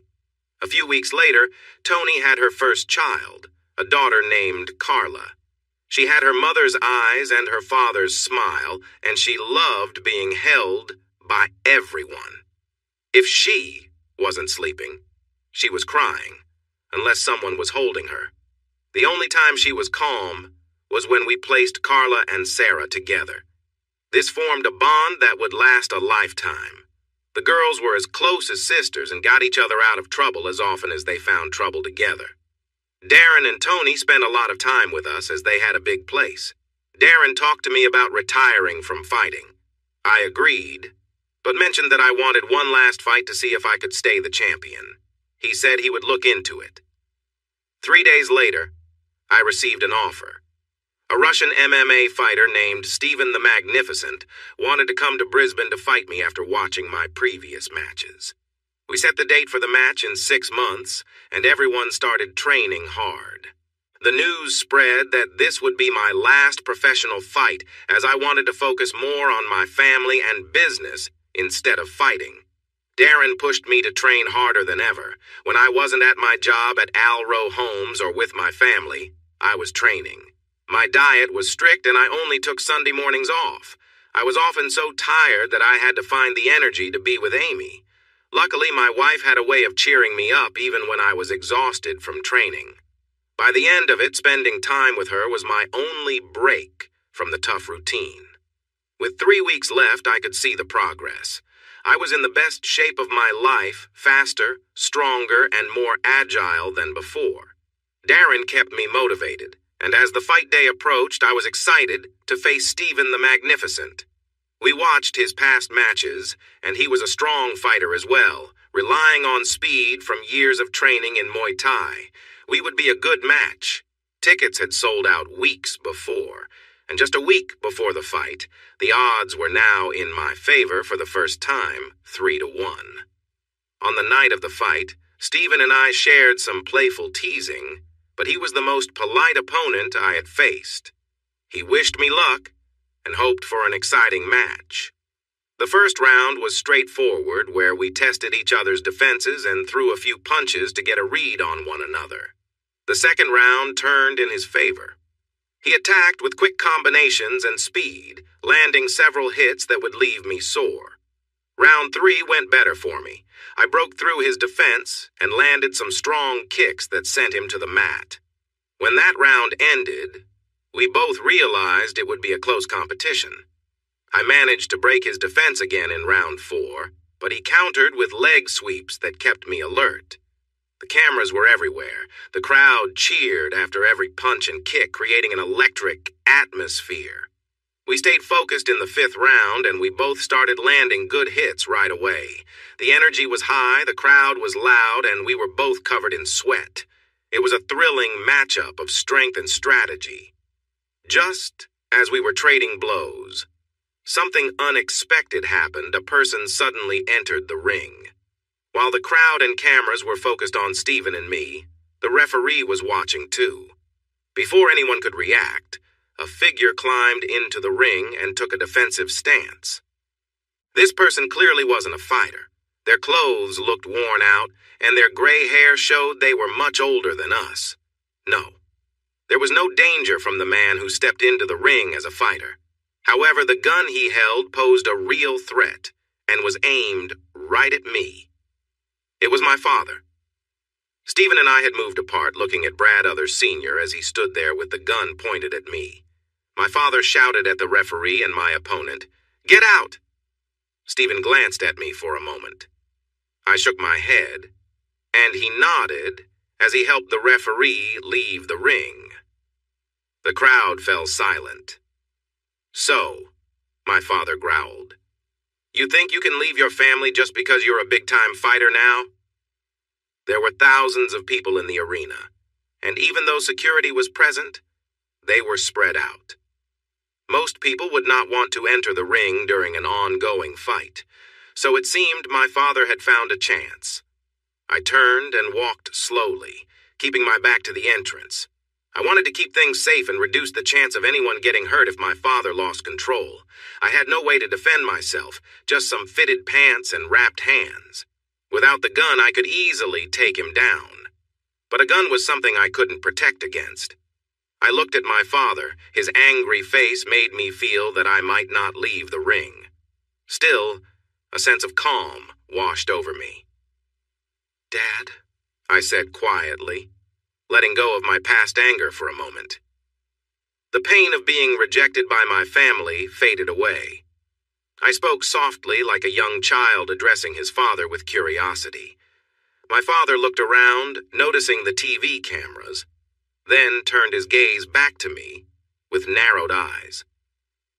Dad, I said again in the same gentle tone, holding my arms out wide but careful not to move closer to the man with the gun. Are you all right, Dad? I asked calmly. He let out a harsh laugh, his grip on the gun steady. That's your question? You want to know if I'm all right? As I stand here threatening your life, and you're asking if I'm okay. Really, Robert, you can do better. I shrugged, trying to remain calm while adrenaline flowed through me. I could see security trying to push the crowd back, and surprisingly, no one was screaming. Everyone was focused on our conversation, knowing panic would likely come later. I had no idea where Amy was, but I hoped she was safe. I guess there's not much to say after everything, is there? I replied to my father's question. His expression changed for a moment. No, not really. He looked at me, the pain on his face fading into a look of sadness. His voice softened. You know, I really wanted you to overcome your brother in Georgia all those years ago. I wanted you to stay in the family. We needed you, son. I was taken aback by him calling me his son. Since that night, the only name he called me was Robert. I had no idea what was going on outside the ring. The lights were too bright, and my focus stayed on my father. I turned a little to my left, letting Dad think I was lost in thought. When I looked back at him a moment later, I had noticed Darren, Tony, and the worried face of my wife behind a line of security guards. I had also shifted my stance slightly. Honestly, I tried to sound calm. If we set aside the feelings and arguments, Dad, don't you see how I might react? Staying calm was tough. I wanted to shout at him for his betrayal. He had hurt both my brother and me. And I had a younger half-brother, too. I wanted to tell him how I felt about what he did. I wanted to let him know how he broke our family. Sure, I had walked away years ago, but his choices had torn us apart. For a moment, Dad just stared at me, saying nothing. He quickly looked at the crowd and then back at me. You know, Robbie, he paused and raised the gun. His face twisted with anger again. But you betrayed the family. You betrayed me. I said I would ruin you. And if I can't make you suffer, then I'll have to settle for finishing this. I heard a scream from the crowd, Amy's voice shouting, "No!" It caught Dad's attention for a moment. Without thinking, and with years of training kicking in, I charged at my father when the first shot went off. Pain shot through my shoulder as I ran. The first shot aimed for my head but missed. I quickly dodged to the side as another shot was fired. This one hit my collarbone. One more second passed and I leaped. A third shot rang out, hitting me in the stomach, but I didn't care. My leg was already extended, determined to reach my target. Just then, a fourth shot grazed my left arm, which I used to balance myself. I hit Brad Sr. with my signature kick, just like I had done before. My foot struck his head, and before anyone could react, the anger on his face turned to shock as he felt the impact. His body went into a slow fall as he lost control, the gun slipping from his hands. As he stumbled against the side of the ring, the weapon fell to the floor, and I used the momentum from my kick to land on my feet. The whole stadium was quiet except for the sounds of the fallen object. Without thinking, I jumped up, glanced at the weapon, and then looked at my father, whose eyes were wide and confused. The threat was over. Then I fell to my knees and started feeling very sick as the crowd erupted into chaos. In moments, security rushed into the ring, moving the weapon away from my father. They turned him onto his stomach, holding his arms behind his back. Just a moment later, Amy was beside me, very upset. She was crying, trying to comfort me, while Tony tried to help her stay calm, and Darren worked to ease me onto my back, putting pressure on my injuries. I was surprised that my shoulder and collarbone hurt the most. My arm stung, but the injury in my stomach, though it was bleeding more, hurt the least. "Try to relax, Robbie. The ambulance will be here soon," Darren said in a calm voice, even though his eyes showed concern as he looked for help. Amy was leaning over me again, kissing my forehead while scolding me. "You brave, silly man." "What were you thinking?" she cried. I tried to shrug, but it hurt. "He wouldn't stop," I said softly as my wife wiped a bit of blood from the side of my mouth with her shirt. "I just needed to make sure you were safe." Amy kissed me again. "You didn't think you'd make it out alive, did you? You were going to put yourself in danger, weren't you?" "Yeah," I admitted. I was starting to feel tired now. I could sense movement as police and paramedics entered the ring. "I'm sorry, Amy, but as long as you were safe and I could stop him, I thought it was worth it," I told her. Through her tears, I saw a bittersweet smile, and she nodded. "You're an incredible man," Amy replied, tears falling onto my shirt. Amy, Darren, and Tony continued to talk to me as the ambulance team set up a stretcher and began checking my injuries, working alongside the stadium medical staff to prepare me for transport. After loading me onto the stretcher, Stephen the Magnificent approached and placed a hand on my uninjured shoulder. In his thick Russian accent, he told me he was withdrawing from the match because he had never seen such bravery. I managed to stay aware in the ambulance on the way to the hospital, with Amy holding my hand the entire ride. When we arrived, the hospital was ready for me, and I was quickly taken in for surgery. Amy gave me a final kiss, concern on her face. I smiled and told her I would see her soon. 2 days later, I woke up feeling sore and stiff. The surgery had gone well, and they had removed all 3 bullets. Luckily, the injury wasn't as severe as it could have been. The bullet that hit my stomach didn't do much damage because it was a small caliber gun. It had been stuck in my intestine, but the doctors fixed it. My shoulder was going to take longer to heal since the bullet had broken my collarbone. My arm, where I had the 4th bullet, was bandaged and itchy. Overall, I felt fortunate to be alive. Amy was there when I opened my eyes, and our reunion was emotional. I felt overwhelmed by her kisses and tears. She smiled at me playfully, but when I joked about it, she gently slapped me, which made me wince and upset her again. While the doctors examined me, Amy called Tony to let her know I was awake. Darren and Tony were taking care of the kids, and with the doctor's permission, they would all visit me the next morning. I woke up around lunchtime, so the rest of the afternoon was filled with tests and catching up on what had happened after my last fight. Since the entire event was shown live on sports TV, reporters and TV shows were going wild with the story. I had somehow become a symbol of hope for people struggling with family issues around the world. In 3 different countries, news shows were telling stories about me and my family's struggles, and there was a swarm of reporters outside the hospital waiting for updates. To keep our family safe, Amy hired private security through Alro.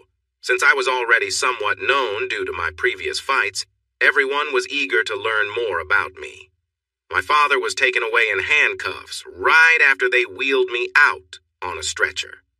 He was charged with a serious crime, and George, who had seen the fight, had already begun legal action.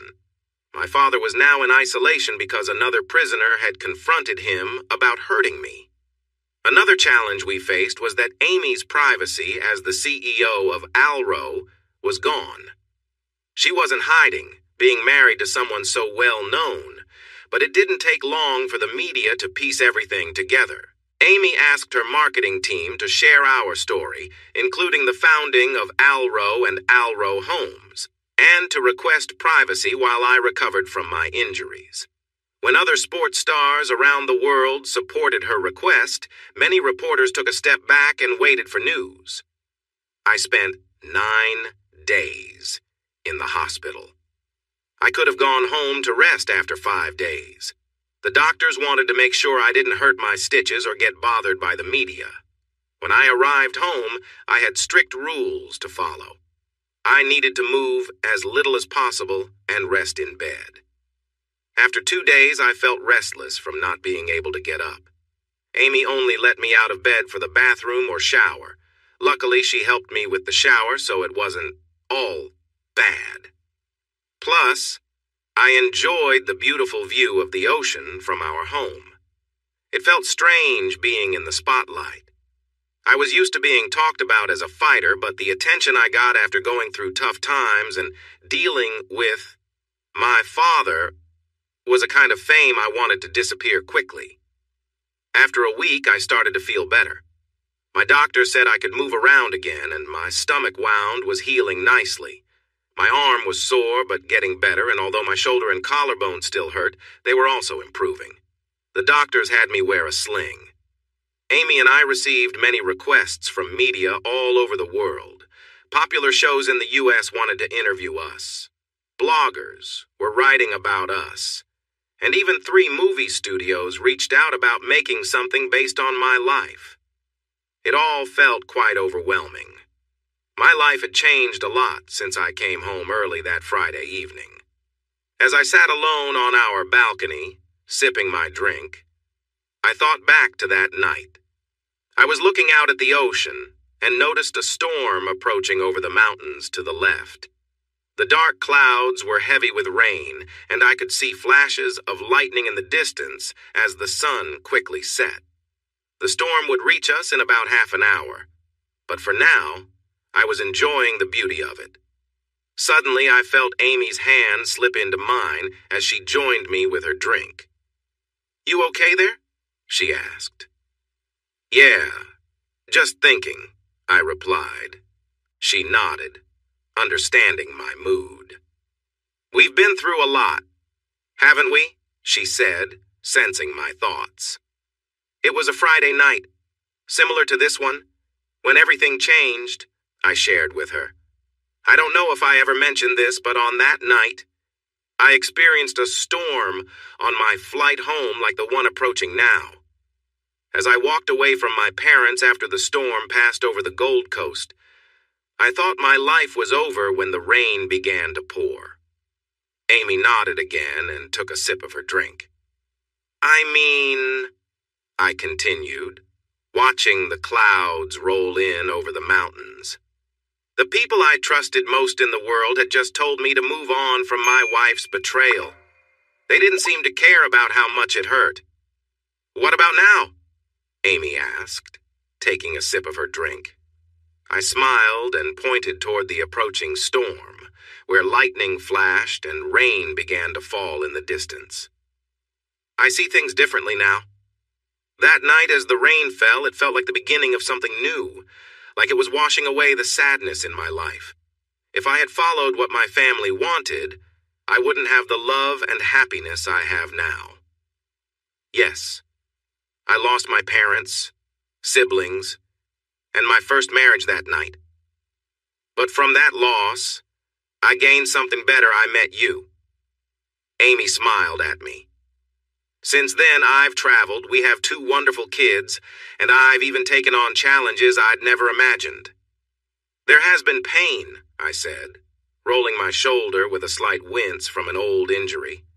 But Amy, my love, I wouldn't trade any of it if it meant not having you or the kids. We talked about the past for the next hour, watching the storm come closer.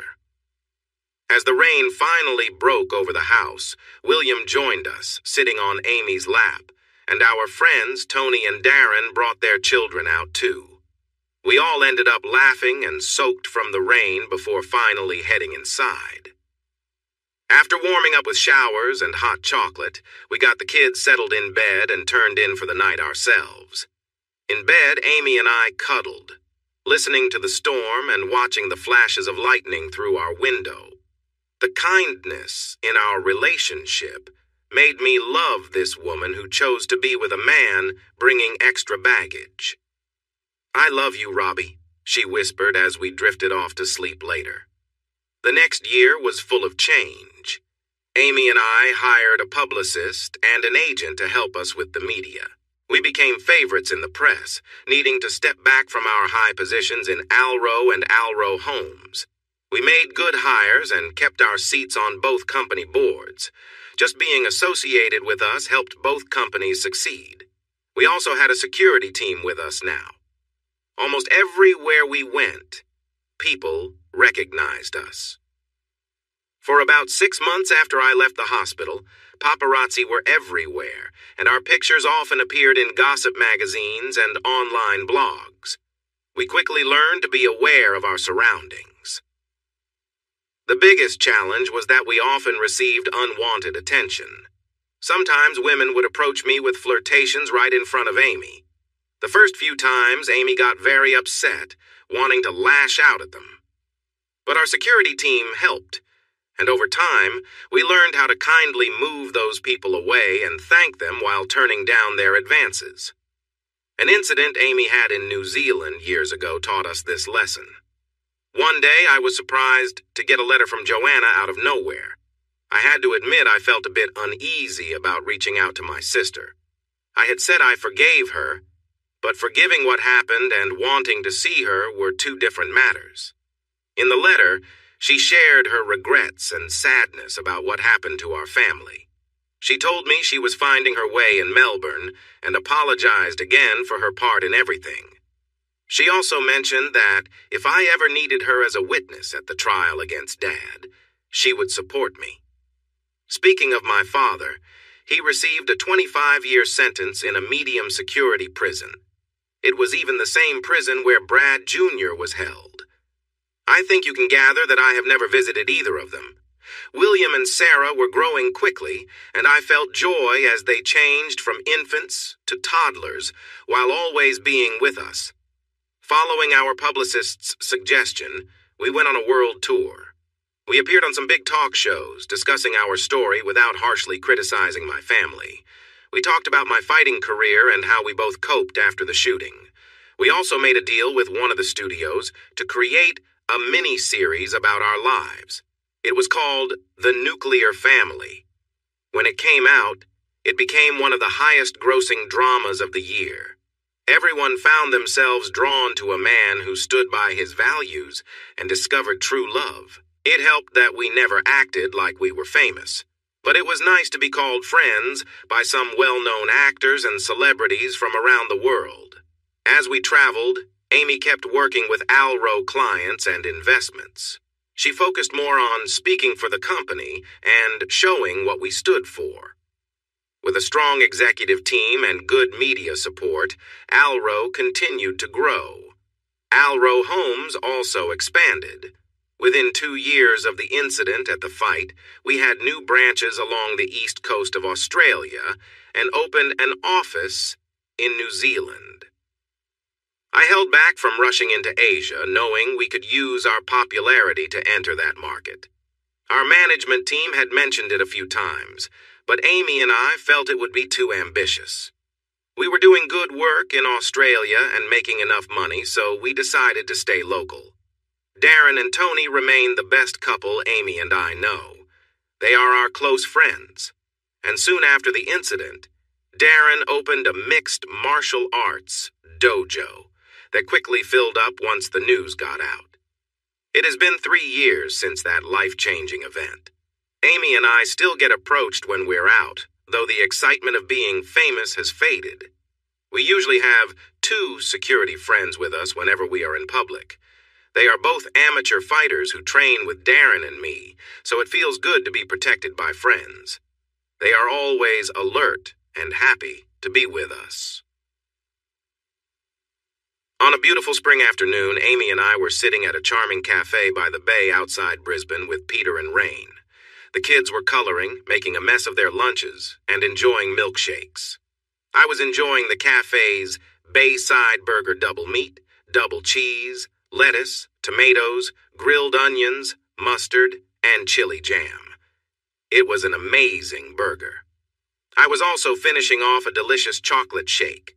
You know, the kind that takes a little effort to sip, but instantly melts in your mouth.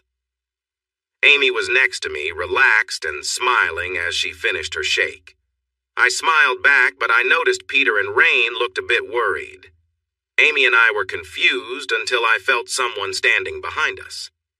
Turning around, I saw 3 people there, a mother with her 2 children. The kids were tugging at their mom's hands, but she stopped and stared at us. It was Georgia. My ex-wife was dressed simply in a modest skirt and blouse. It wasn't worn out, but it did look used. Her naudied, short, dirty blonde hair was cut in a way that many mothers with young kids would choose to avoid tangles. Georgia's children stopped too, noticing their grandparents. Rain didn't see much of Peter and Rain, but she tried to visit fairly often. When the kids spotted her, they let go of Georgia's hands and ran over, crying out, "Grandma!" Rain wrapped them in a hug, while Georgia looked surprised. "I'm sorry, everyone," Georgia said after a moment.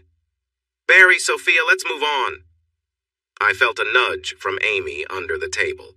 Why did it have to be me to handle this?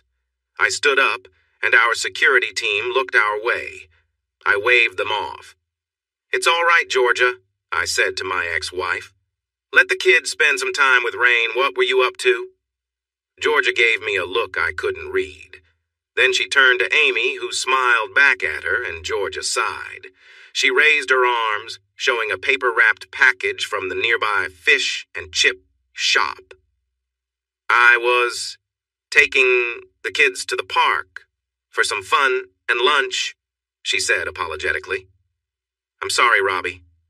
I didn't know you would be here." I smiled back at her. "That's fine. We didn't know you would be here either." I felt another nudge under the table. "Why don't you join us?" Georgia shook her head, and I thought I saw a tear in her eye. "Sorry, Robbie, I can't," she said, glancing at Rain. "Mom, could you take Barry and Sophia to the park when you're done here?" Rain nodded sadly. Georgia turned and left without saying more. "Go after her," Amy whispered, appearing next to me as Georgia hurried across the street. "I think it's time to forgive my sister." I looked at my wife in disbelief. She wanted me to chase after my ex-wife, her sister. Why? I hurried across to the park with one of our security team trailing a bit behind. I found Georgia sitting on a bench near the playground, her back to me, clearly upset with her head in her hands. I sat down next to her and handed her a napkin from the cafe.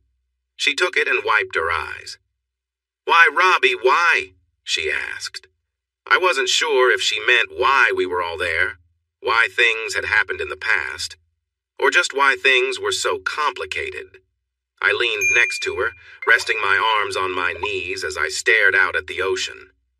"Because your sister is smarter than us," I replied, not addressing any of her questions directly. I heard her make a small sound, and then she blew her nose into the napkin. I'm sorry, she said softly. I know, I replied, understanding her in more ways than one. At first, she didn't catch my meaning. Her shoulders drooped again. I'm sorry, Robbie. I truly apologize for everything, she said. It's okay, Georgia, it's... I began to reply. Georgia lifted a hand to pause me. Robbie, can we talk for a minute? She asked. I smiled and nodded. Georgia took a deep breath and looked at me. Robbie, we know each other's stories. The whole world knows our story thanks to your parents. I chuckled a little but let her continue. And although I said I was sorry before, I don't think I fully understood what I meant. Maybe our marriage was in trouble from the start. But before your brother or your father, I really want to say that I was happy with you. You were a wonderful husband, and you never did anything wrong. My choices and actions were my own, and they aren't a reflection of you. I am truly sorry for how I treated you. I apologize, Robbie, for my words and for everything that happened. Can you accept that? I looked at Georgia. She was someone I had loved, and also hated. She had hurt me, and was part of a family that almost destroyed me. She had been through a lot as well, and for the last few years, she had been trying to quietly raise her 2 kids. I can accept that, Georgia. And... I paused. I'm sorry, too. Her eyes widened. You're sorry, Robbie? For what? You have nothing to be sorry for. It was all my fault. I shook my head. No, it wasn't, Georgia. You played a big part, but my father was behind it all. He got lost in his own world, and we both ended up hurt because of it. Georgia listened, and it was my turn to hold up my hand. Don't get me wrong. You still cheated on me and lied. You tried to pass your son off as mine. But... I looked out at the ocean. I could have handled things better, too. I carried a lot of anger towards you and my family for years. It didn't help me at all. I could have let go of that anger when Mom passed away. But I didn't. I took a moment, glancing across the street as people walked from the cafe to the crosswalk. Georgia noticed my security. Do they follow you everywhere? She asked, pointing to Harold, the guard who was with me. I laughed. Yeah, there are usually 2 of them whenever I'm out in public. Since the incident, they help keep overly enthusiastic fans away. You and Amy did great on the late-night shows, Georgia said, relieved for the change of topic, while eyeing Harold curiously. And thank you for not speaking badly about me. I appreciated that, she said softly. Before we knew it, our families joined us. Peter and Rain took the kids to play. Rain was thrilled to have 4 of her 5 grandkids with her at the same time. The only one missing was Ruth's son, Connor. I felt uneasy about William playing around with my half-brother, and Georgia noticed my worry. I can ask Barry to leave your son alone if it makes you uncomfortable, she suggested kindly. Amy sat on my lap, hugging me tightly. I could see that Georgia noticed this gesture. Don't pay him any mind, Georgia. He just needs to move on, she said, giving me a playful tap on the back of the head. Seriously, he should relax. That boy is not his father or his brother. I sighed. I know. I'm sorry. I realize it's not fair. Georgia shook her head. I get it, but Barry doesn't remember Brad as his father, and I've never told him the whole story. Barry? Amy and I asked at the same time. I had heard her say that name a few times already. Georgia smiled. After everything that happened, I didn't want a reminder of a son named Brad Jr., so I decided on Barry. Barry, I repeated slowly. Amy and Georgia looked at me, and I finally smiled at Georgia after years. I like that name much better. We all sat in an awkward silence for a moment until Amy broke it. "How are you doing, Georgia?" She paused for a moment, then shrugged her shoulders. "I'm okay, I guess. I'm a single mom, now with 2 kids from different fathers. Thanks to my ex-father-in-law, the only guys interested in me are not the kind I want. It's not an exciting love life." "I'm sorry," I said without thinking. Georgia laughed lightly. "Robbie, we haven't talked in years, and in one conversation you've apologized once while I've said sorry 3 times. It feels a bit strange." We all chuckled together. "Honestly, I haven't been on many dates. My family situation has been tough, so I'm just focusing on raising my kids as best as I can." She glanced at us, trying to find the right words. "At least you didn't cast an old woman to play me in the miniseries." "The actress they chose was rather nice-looking," she added with a smile. Before I could say anything wrong, Amy jumped in. "We didn't have much say in the actors after we agreed on the story, but we tried to make sure even the character who wasn't nice had a good background." I thought Georgia might get upset then, but she just smiled. "I also want to thank you for the money from the series. I never expected it, so it was a nice surprise." She smiled again. During the talks about the mini-series, Amy and Georgia made sure that everyone shown in the series, including my father and brother in prison, received some payment. They had to sign a form, but once they did, they received some money for allowing their names to be used. My dad and brother each got a check for $5,000, while most others, including my sister and Georgia, received a check for $20,000 or more. I used the money to buy school supplies for the kids. It was a good time for it. I still have a little left in a savings account. "It helped," Georgia said, with a sigh. Georgia looked at us with Amy sitting on my lap, holding on to my neck. "Amy," Georgia began. "It's okay, sis," Amy replied, sensing a serious conversation ahead. "No, I need to say this," Georgia insisted. "Amy, I have not been a good sister. I hurt you by being with your husband, and you had to deal with the fallout. You didn't know it, but I made fun of you for thinking you were settling for my leftovers." Tears began to flow down Georgia's cheeks. "And behind your back, I treated you poorly. Even when you were upset with me for what I did to Robbie, I felt worse about myself. But now I have to say I'm proud of you, Amy. We didn't understand that you were already successful then. We didn't know about Alro. I am proud of you for picking up the pieces of what I lost. Robbie was the best of us. He helped me grow, and since he left, we haven't been our best selves." Both Amy and I felt tears in our eyes, but Georgia continued. "For many years, I was foolish. I followed what everyone else wanted instead of being myself. I was broken and didn't see it. I meant what I said in that letter. I have suffered for what I did, and may never fully heal. But I need to live for my children, no matter how they came to be. They shouldn't have to pay for my mistakes. They are innocent. I am so sorry to both of you.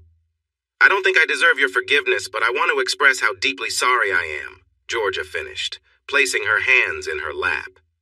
She looked smaller and more fragile than I had ever seen her. I noticed Amy take a breath to respond as Georgia grew quiet, but I gently squeezed her thigh to pause her. It was my turn now. "Georgia," I said softly. She met my gaze. "This is the hardest thing I've ever had to say. I've only opened my heart to 2 women in my life, and you are both here with me today. You are right. Amy saved me from a life that would have been very difficult. My family treated me badly, but you hurt me deeply because I loved you so much. If it hadn't been for Amy, I don't know how I would have made it through." Georgia nodded, understanding what I was saying. Amy held my arm tightly. She had been there with me through it all. Georgia. Amy lifted me up and helped me heal. She helped me discover who I am and loved me completely. We have faced challenges together that never made it into our shared story where she could have let me down as you did. But she never betrayed me as you did. I took a moment to gather my thoughts. With tears in her eyes, Georgia looked at Amy, who nodded with a serious expression. I knew Amy was thinking about the past events involving Kurt and others that had happened in New Zealand. But thanks to Amy, the pain you caused me has healed. Ever since your letter, my anger towards you has faded a lot.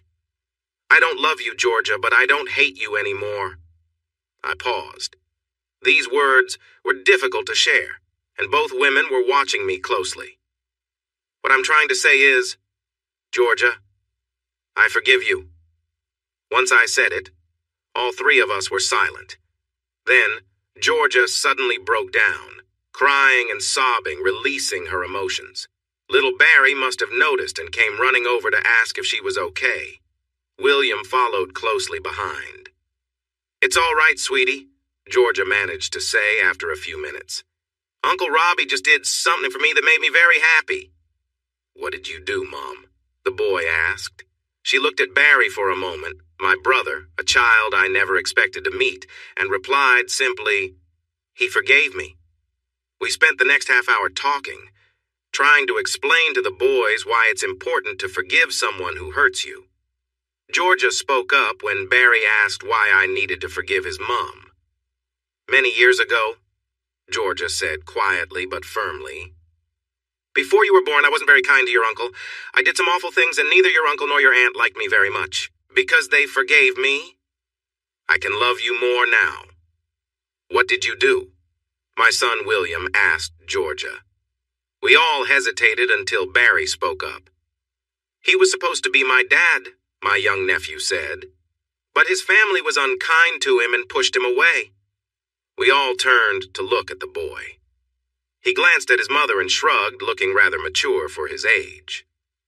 I don't remember my dad very well, he continued, thinking of Brad J.N.R. as his father.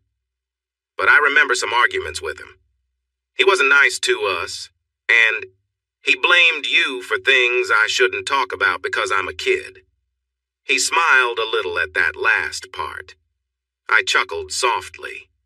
After that, the serious mood lightened a bit, and I suggested we all go get ice cream across the road.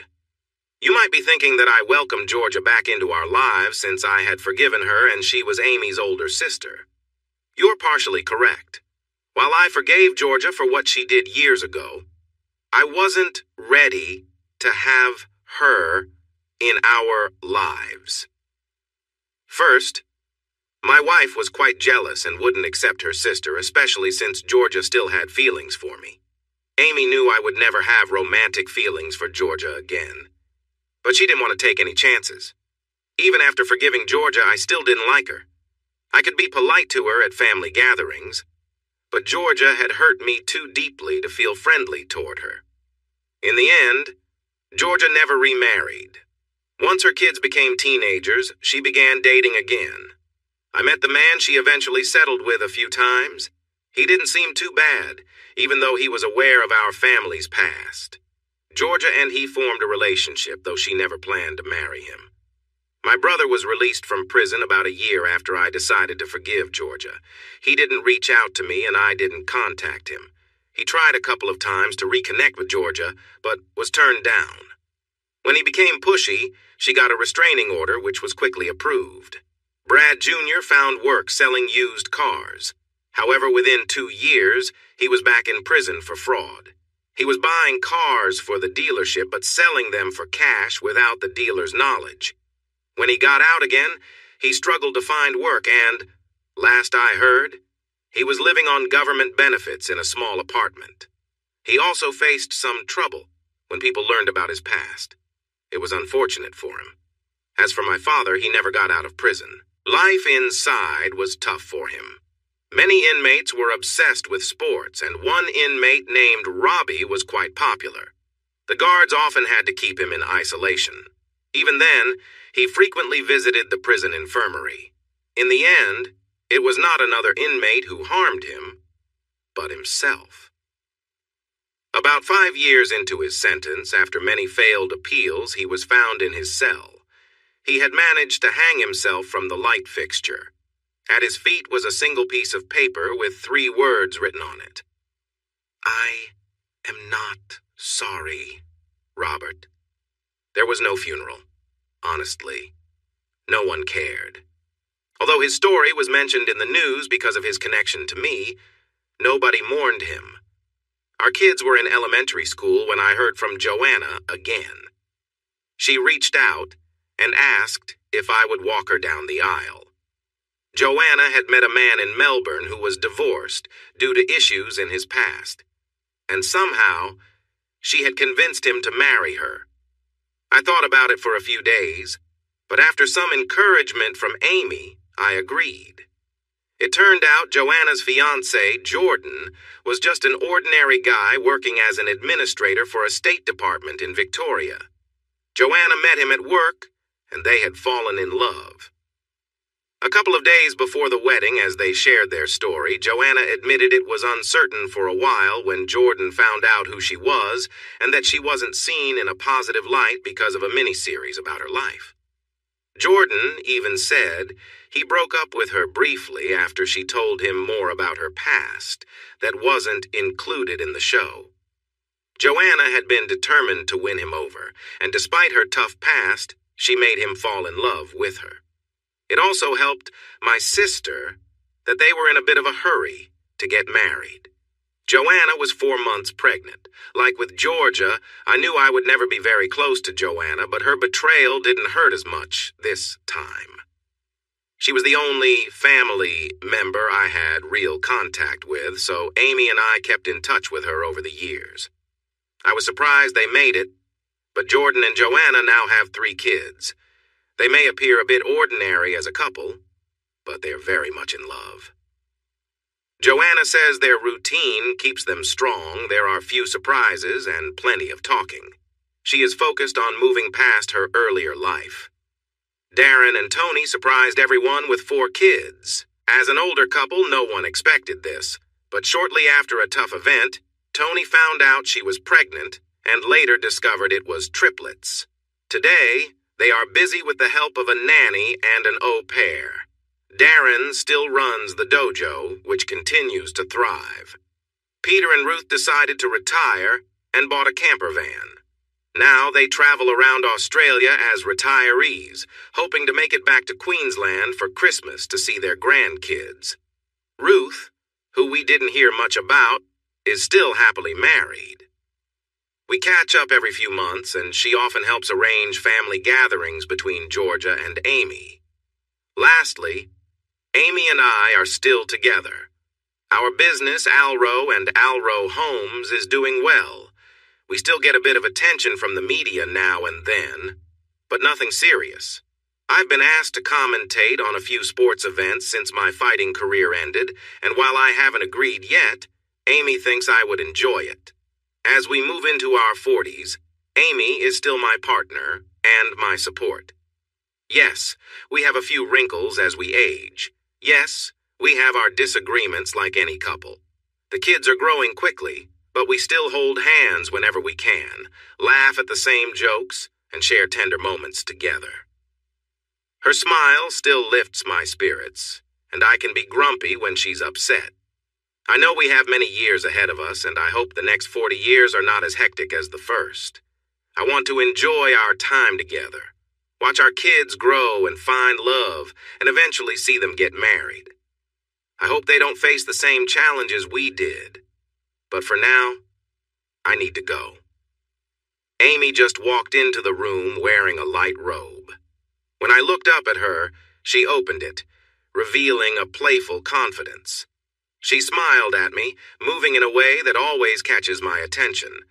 Then she turned around and walked away slowly while laughing. The sound from my throat shows her I'm following her. Even now, This woman knows how to inspire me. So good luck to you all. See your challenges as chances, and hold on to your love as if your life depends on it, because I know that if I didn't hold on to Amy with all my strength, this story would have ended very differently. Hey everyone! Thanks for watching. Don't forget to subscribe and turn on notifications so you won't miss any of the exciting stories we have coming up. What do you think about the characters in this story? Let us know in the comments. We'd love to hear from you.